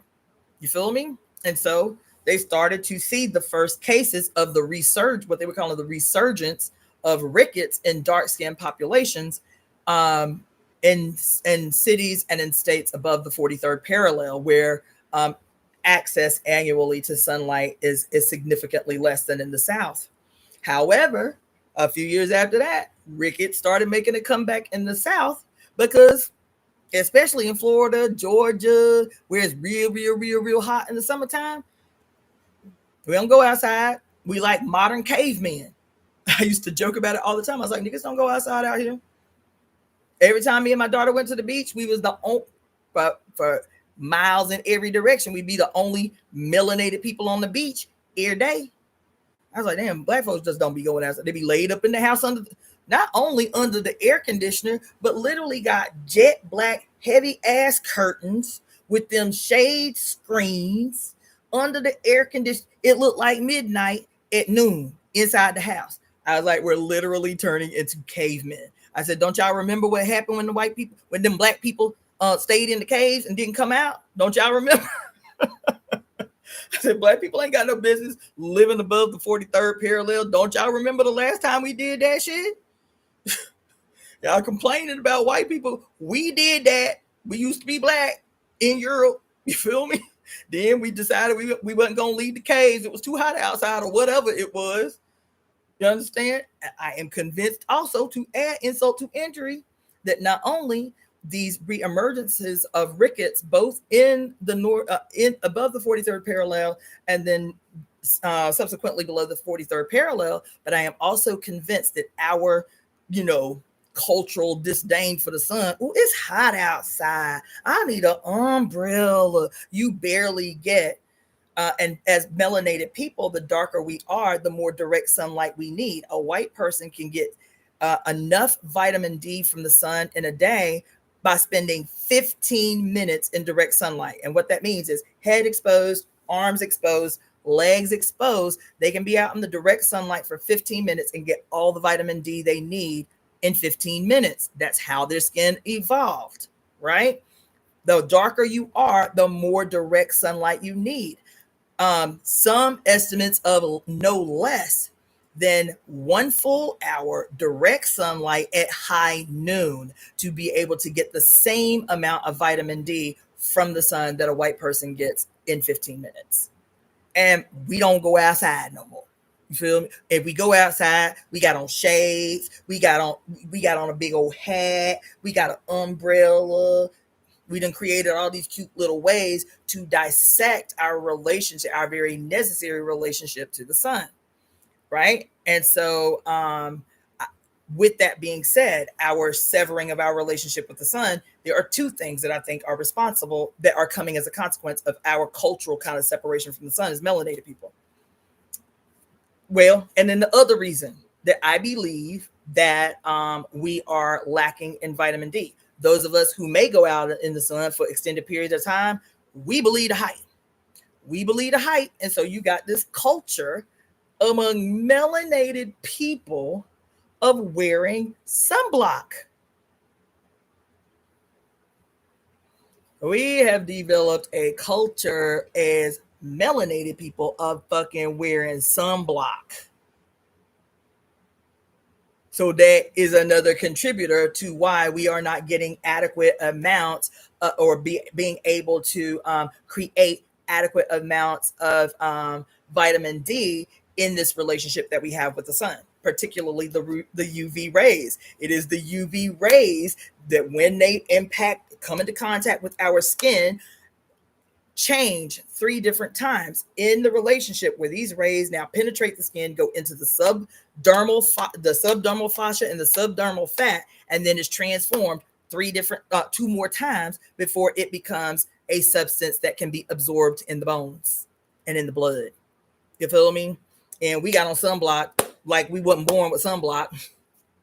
And can't figure out why now we are, what I'm convinced, is suffering from mass vitamin D deficiency. The 2 ways that deficiency is expressing itself, in my opinion, is in the resurgence of rickets,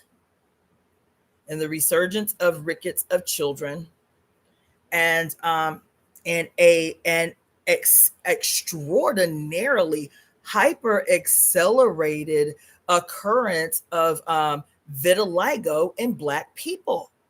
I have never in my whole life combined seen as many instances of vitiligo as I have seen in the last 10 years. In my whole life combined, I've never seen as many cases personally with my own eyes of vitiligo as I've seen in the last 10 years. I was like, what is happening? Why are Black people turning white? We don't see it as that. We see it as patches.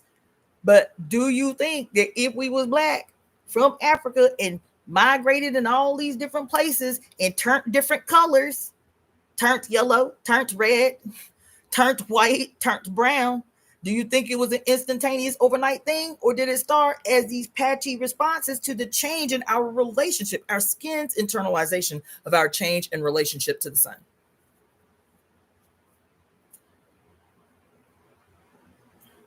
It's just a theory that I have, but it's based on what? 228 hours of nutrition and subclinical nutritional deficiencies. You understand? And so iodine is the one that we're seeing.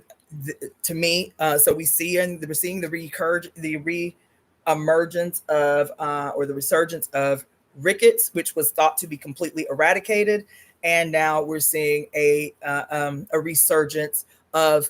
And so, because the nutritional deficiency is expressing itself the way that it is, people aren't walking around with goiters, but they do have obvious, palpable nodules in their thyroid. And as soon as they feel something that's not right in their throat, their default, unlike 100 years ago, is to go straight to the doctor. And the doctor's default is to say, "Oh, you got lumps on your thyroid. Let's do surgery."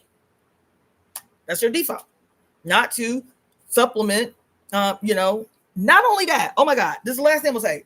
And I'm gonna finish reading this, but this is how I got on it in the first place. It was about the thyroid and the throat, and this and this. Okay, so the other part of that, at the same time, the 90s, primarily the mid 90s, at the same time that we're being told, toss your salt shaker out, toss your salt shaker out. What else is happening exactly the same time in the mid 90s? That's adding insult to injury. It's not just the nutritional deficiency.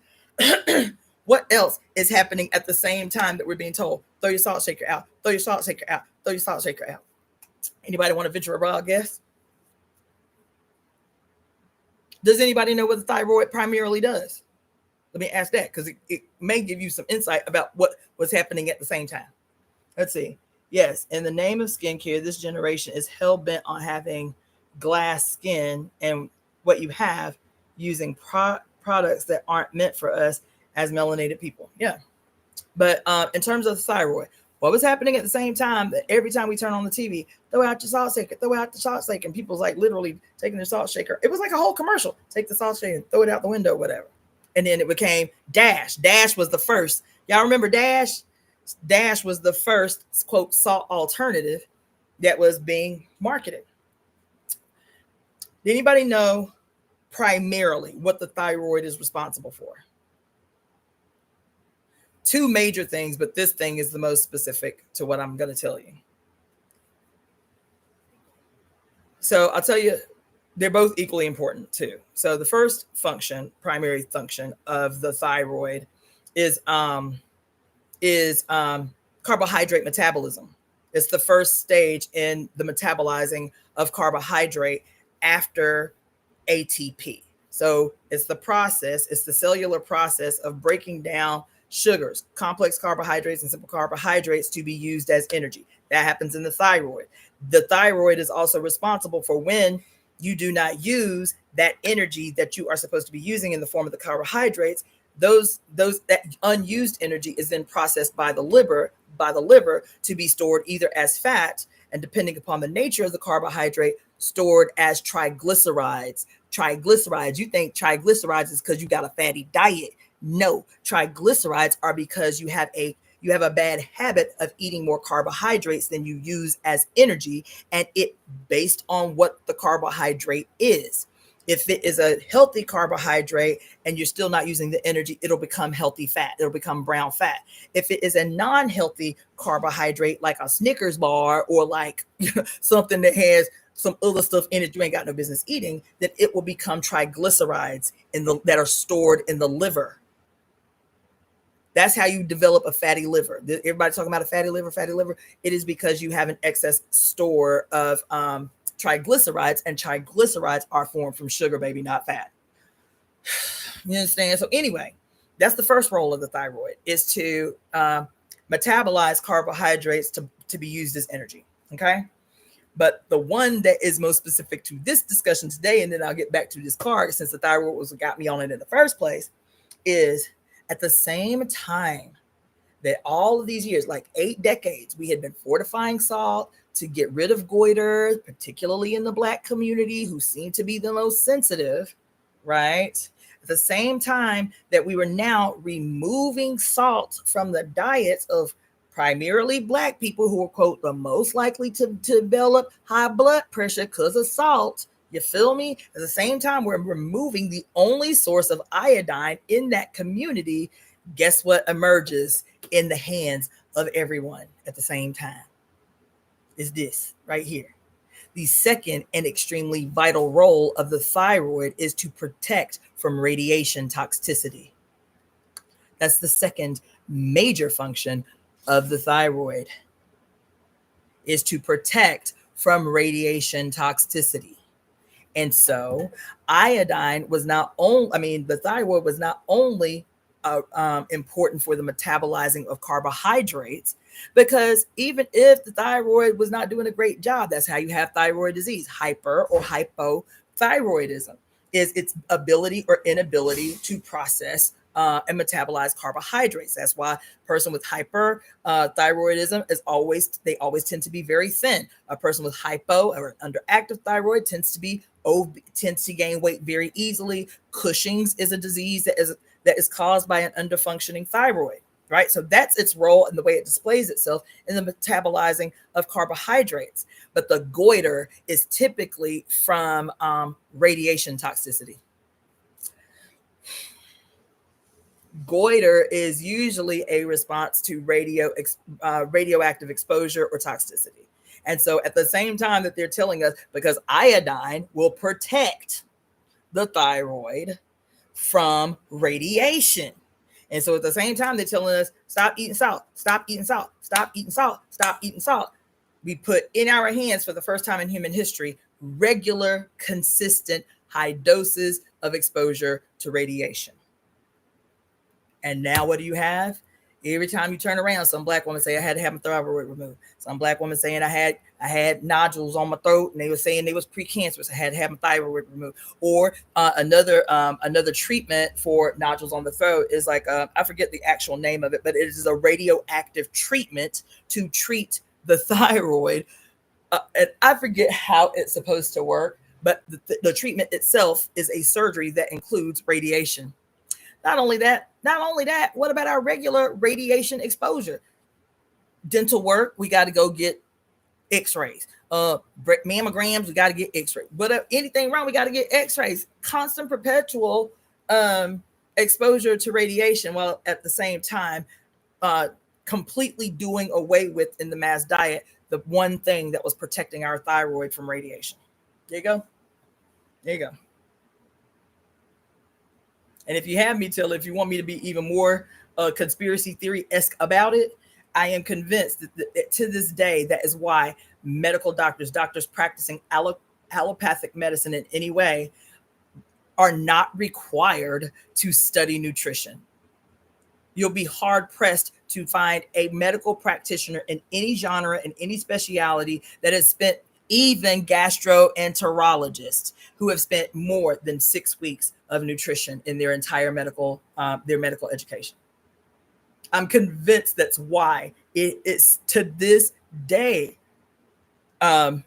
nutrition is not taught in every medical school in this country. I'm convinced, because if a doctor knows, because a lot of these doctors just don't even know.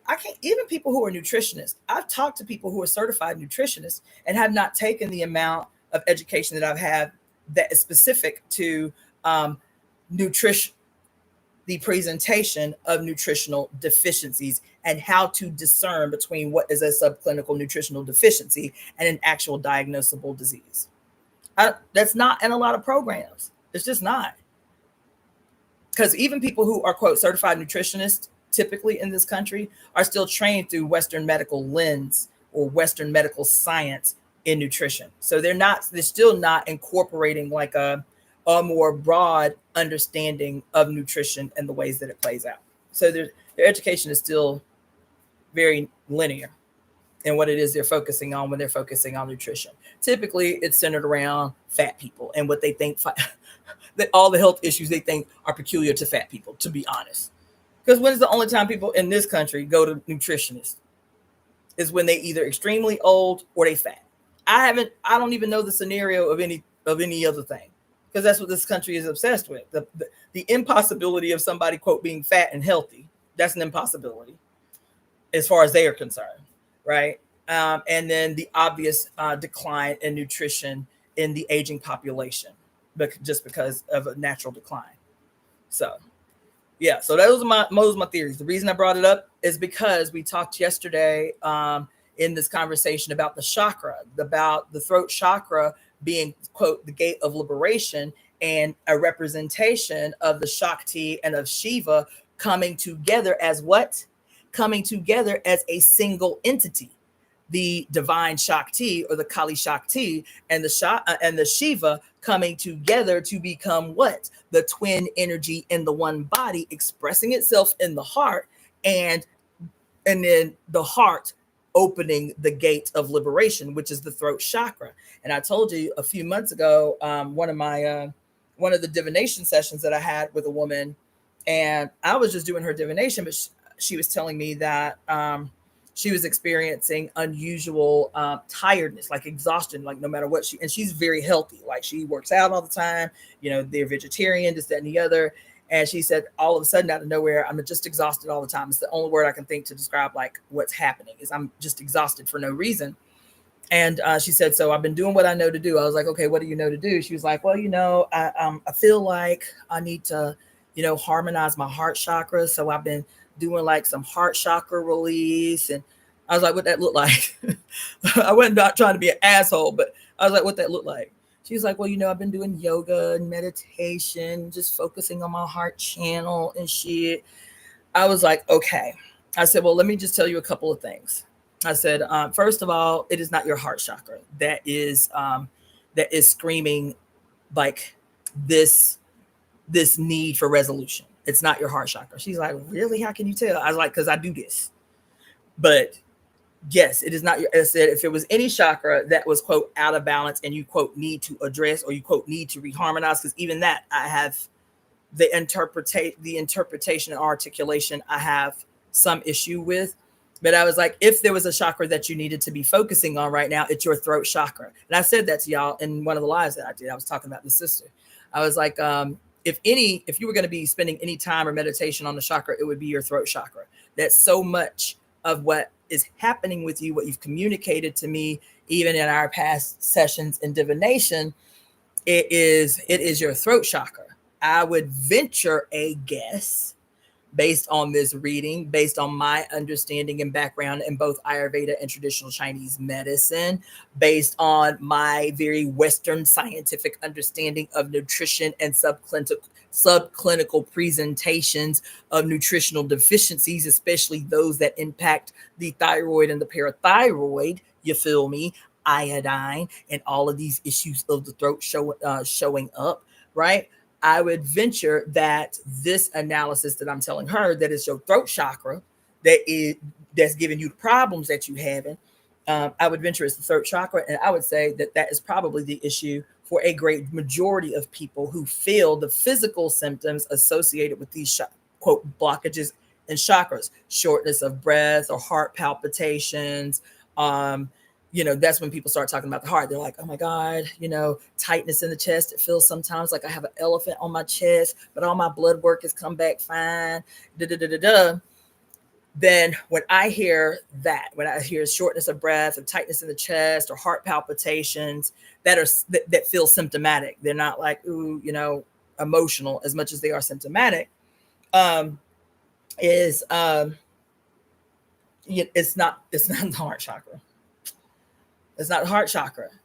The heart is, if you have me tell it, if upon further or deeper investigation of those folks, they would be likely to tell me that they have dream disturbed sleep, like they wake up from dreams 2 or 3 times a night, that even if the dream wasn't quote scary, it was intense and it like shook them out of their sleep. They may be experiencing symptoms that we would call like manic, like one minute they may feel cool, like peaceful, like happy, and then out of nowhere they're just like completely sad and don't know why, or having crying fits and don't know why. It sounds like heart symptoms, but the heart is a secondary issue. The heart channel, the heart organ, or the quote heart chakra is secondary in this analysis. Because what I will tell you, what will be consistent among them is that these women often don't speak their piece. They often don't yell or cuss somebody out when they deserve it. They have a tendency to just quote let shit slide.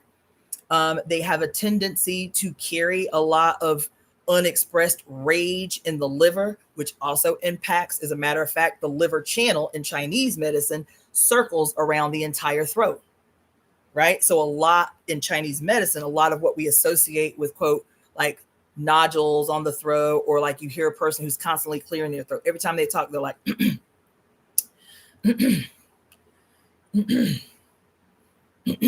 or they talk very, very soft. And every time you talk to them, you have to say, huh, huh, huh, huh. I can't hear. Why are you talking so low? These are clear signs of something happening in the relationship. Now, 5 elements theory, in the relationship between the heart and the liver, that has an impact on the throat, because the tongue opens up. The tongue's root in Chinese medicine is in the heart. So the soft voice, no energy behind the voice, whatever. That's the heart's role. The liver's role is that the liver channel itself circles around the entire throat. So the person, we call it globus hysterica. So the person who is constantly clearing their throat, and then they talk really quiet at the same time. This is an obvious disharmony between the liver and the heart. Now, switching over to Ayurveda, or quote Hindu spirituality, when you're talking about the chakras and everything, the chakras are just a different language and a different way and a different philosophy of communicating very scientific things. For every chakra, there are organs that correspond with the behavior that we associate with, language like, I have a blockage in my chakra. I feel a dull energy, or I feel dull energetically in my chakra. Well, then you also need to be trying to understand what organs correspond with the chakra that you're saying you're experiencing this quote blockage in. And so with the heart chakra, the heart is the fire. The heart is the fire in both Ayurvedic medicine, and in traditional Chinese medicine, and in 5 elements theory, and in the classics, and in ancient Kemetic medicine. The heart is always the fire element. No matter what system of medicine you are talking about, the heart is the center. The heart is the fire element, right? And so the heart is always, because it's always going. It's the first thing that is perceptible when you are inseminated with a baby. When the first thing that you can detect is the baby's heartbeat. Okay, so it's the fire element. It's with us. It's always functioning optimally to keep us alive from inception to the end. You feel me? As the heart element, what has to happen with the other elements is this harmonizing energy that makes sure that the heart fire is burning in a way that invigorates, that enlivens, that keeps us clear-eyed, that keeps us clear-minded, that keeps us having the ability to perceive the environment around us, so that our flesh can respond to protect us in this environment, while at the same time governing both our conscious and subconscious mind. The heart's job is big, and multiplicities of activities that it's always doing in just its beating, in just its beating, right? And so the heart fire is easily agitated. The heart fire, it can happen, but it is rare for the heart fire to be deficient. It can happen, but it is rare for the heart fire to be too low, to burn too low. It's rare for the heart fire to be deficient. It is very, very, very easy for the heart fire to blaze. That's what we call it. Heart fire blazing, out of control, depending upon the severity of this heat that is not monitored by the water, that is not bridled by the water element, by the air, by the earth, or by the wood. Okay? It is too easy for the heart fire to get too hot, to blaze out of control, right? And the primary organ that can cause a fire to burn too hot is the liver, the wood element, because the wood element is so easily aggravated. What did I tell y'all the emotions of the liver element was? Rage, resentment, frustration, anger, envy, jealousy, and depression. The liver is easily aggravated. The so the element of the liver is the wood, or the tree, the metaphor of the tree. The thing that most aggravates the liver is, quote, wind. Think about spring. Spring is the windy season. And so you got all this moving and shaking in the wood element. It's the wind. Our emotions can be like that if the liver is not stable, if the liver is not cared for, if the liver is, quote, not calmed and put to ease. If the liver is not calm and put to ease, the first thing it's going to do is impact the heart or impact the spleen. Impact the wood is going to, so it's like with a liver that's agitated or with a liver that's stagnated, because you have all of these emotions, but you have not let them out. You have not expressed them. What did I say? The major cause of disease is unexpressed and unresolved emotional trauma. So when you do not express and then resolve the emotion, it stays stuck where it is, whatever that organ is. And so when you have unexpressed rage or resentment, frustration, or, envy or jealousy or depression, and you don't have an outlet for which you can clear it through the throat where the liver encircles, then what you are doing is like throwing wood on a fire. That's the heart. When the wood energy is stagnated for any reason, this becomes excess wood that you throw on an already burning fire. The more wood you throw on the fire, the bigger the fire gets. This is what we call heart fire blazing, or heart fire blazing out of control. This is when you have dream disturbed sleep. This is when you have a red tongue tip, and so on and so on and so on. When this happens, and we think it's just the heart, the thing that we have ignored is that the method of expression for both the heart and the lip and the liver is this throat. The actual channel circling around the throat, the tongue, which gives us the ability to communicate with what is in our heart out into the world, is now blocked because we don't speak our truth out loud. We don't open our motherfucking mouth. We don't, not just the truth. It don't even have to be a bad truth. It could be we just don't sing because we hate to hear our voice. And so there's no method to clear these emotions that are being now held hostage in these organs, the heart and the liver. Okay? Now, if the heart is the emperor and the heart is the fire, you think about, that's why I'm always talking to you guys about seeing yourself as the fire-breathing dragon.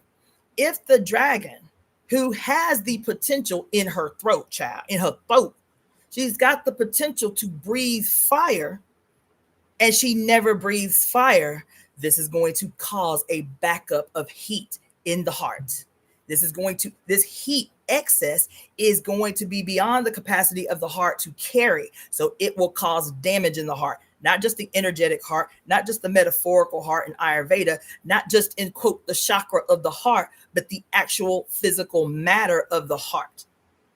The actual physical matter of the heart, AKA high blood pressure, AKA cardiovascular disease, backed up fire needing to be expressed burning the heart material up. And so that's why I say it. Your heart is not the primary issue. It is a secondary issue because there are obvious heart signs. But your primary issue is you do not open your throat. You do not, quote, liberate your throat chakra ever. What did it say yesterday in the card that we read and the subsequent follow-up that we did about the importance of words and using our words as tools or weapons, right? That what do we read in about chakras in the symbols and sacred objects?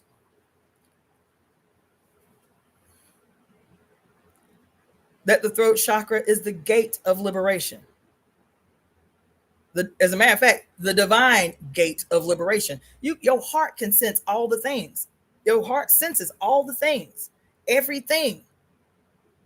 But if you do not open your mouth to communicate what is in your heart, first of all, won't nobody know. Second of all, those emotions that are resting, that are locked, child, locked in your heart, locked in your liver, will burn you up from the inside out, will literally cause you to self-consume. Now, that's my diatribe, because now I'm going to miss happy hour. But I wanted to tell y'all that because here she's saying, right here, all of that was about this passage about her throat here. It says, the name Chinamasta translates to beheaded. She signifies a powerful activation of the spiritual path through the confrontation of oppressive behaviors, self-limiting attitudes, and intellectual dominance of intuition. The head is the symbol of the known, of thinking, of forms of authority. It is the head that wears the crown, the sign of status and power, unrestrained by authority. Oh my God. Unrestrained by authority, she is able to overpower authority. Oh, Lord. For our human cells, the head is the locus of control. During a Chinamasta initiation, you will not understand what is happening. You won't know how everything is going to turn out. This is as it is meant to be, and not something you need to worry about or fight against. Chinamasta is potent medicine for liberation. Her graphic iconography differentiates her from other forms of Kali that wear her favorite accoutrements of severed heads and skull garlands. Chinamasta's severance is of her own head. This represents self-liberation. We do not need to wait for another to intervene. She shows the way to save ourselves, to move from inner courage to inner wisdom. Her presence can indicate a time when you must trust yourself completely without external support systems to rely on. The beliefs and constructs that once supported you will no longer be able to do so. Success cannot come from the tried and true paths of the past. You are evolving beyond that. It is time to rest in the void and allow for a new way to emerge. Despite the inherent violence in the image, Chinamasta is not dead. Blood is flowing. She is very much alive. No matter how severe the challenges you are encountering, no matter what you let go of, which you once identified with or cherished, your life will continue. You, the real you, which is not who you thought you were, is breaking free into more life, not less. Sometimes the old systems have to fall for the new order to be established.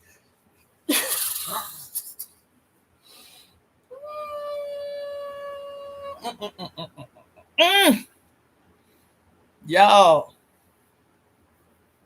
she said you, the real you, is which is not who you thought you were, is breaking free into more life, not less.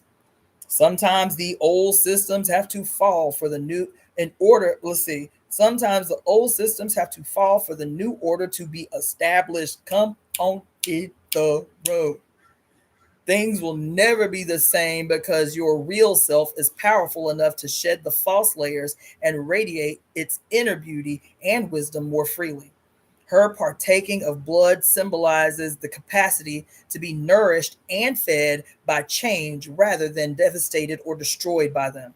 It is reassurance that at a deeper level, you are gaining something from the chaos and destruction in your being and in your life.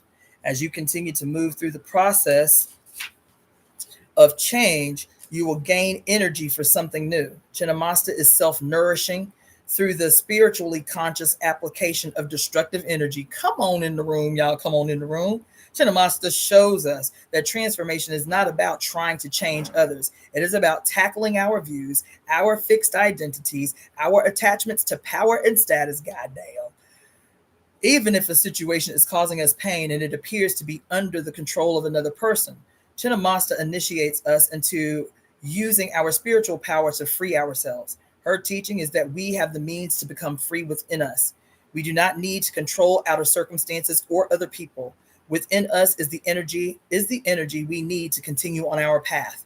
We can draw what we need from within. Chinnamasta leads us into deeper terrain where we can release tendencies of self-sabotage through ignoring our intuition, truth, and needs. We have the power to get out of our own way.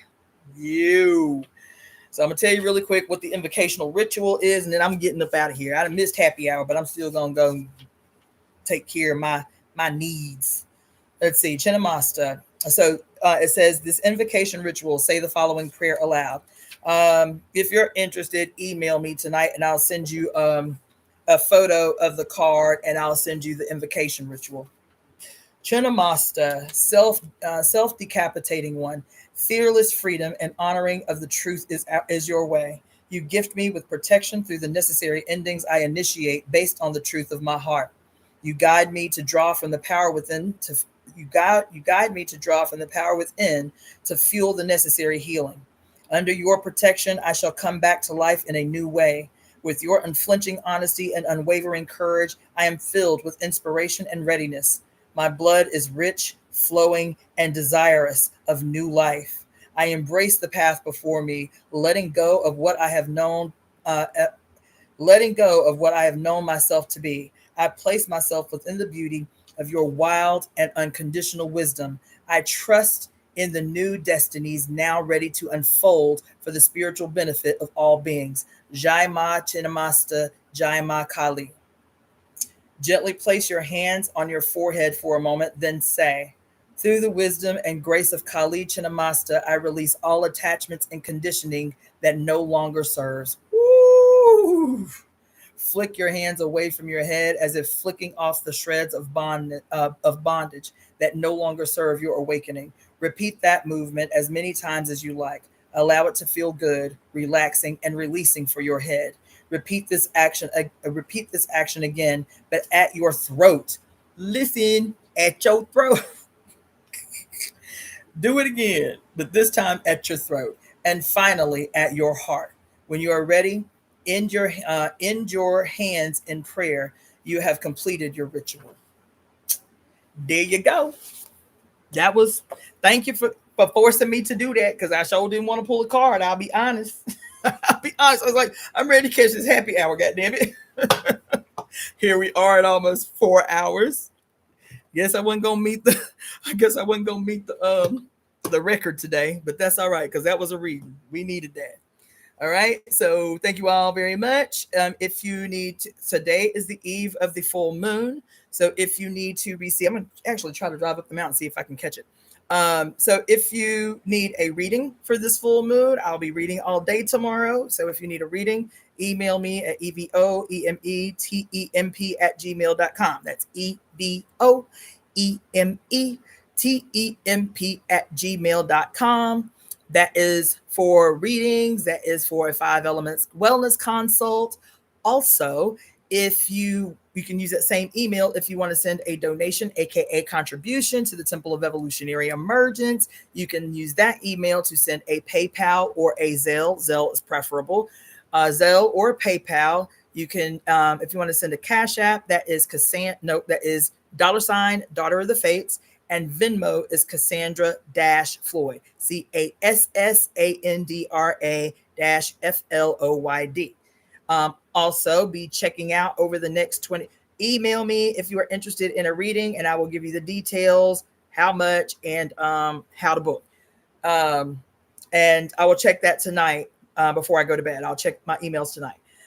Also, email me if you want to receive a photo picture of the card that we pulled and its invocation ritual, which is really divine timing if you have me tell it, because why? We're on the eve of this full moon. So if you want to get that, if you want to get that invocation ritual that we just did and the picture of the card, let me know. And what else? Oh, in my Etsy store, that's another way that you can support. So you can support, it's Daughter of the Fates. So either go to etsy.com and just put Daughter of the Fates in the subject header, or you can try Daughter of the Fates. It's FATES.etsy.com. Okay, now I'm gonna go because I'm hungry. Okay, hungry as a hostage. All right, so see you later. Thank you so much. Thank you for challenging me to read a card. I'm glad I decided to pull from the Oracle deck. That was a word, it was a whole word. And I will see you guys tomorrow at 4:11 Pacific Standard Time and 11:11 Universal Time for the reading of the Conspiracy to Right All Wrongs. Okay? Have a great night. Get your meditations in. Hell, tonight is a great night to do that ritual too. So 11:11, whatever your time is tonight, will be a good time to do the conspiracy. So I'll make that commitment too, to 11:11 my time. Do the conspiracy again before I go to sleep. All right. So thank you so much. It was good rapping with y'all. And I will see y'all tomorrow at 4:11 Pacific Standard Time, 11:11 Universal PM Universal Time. Okay? Peace.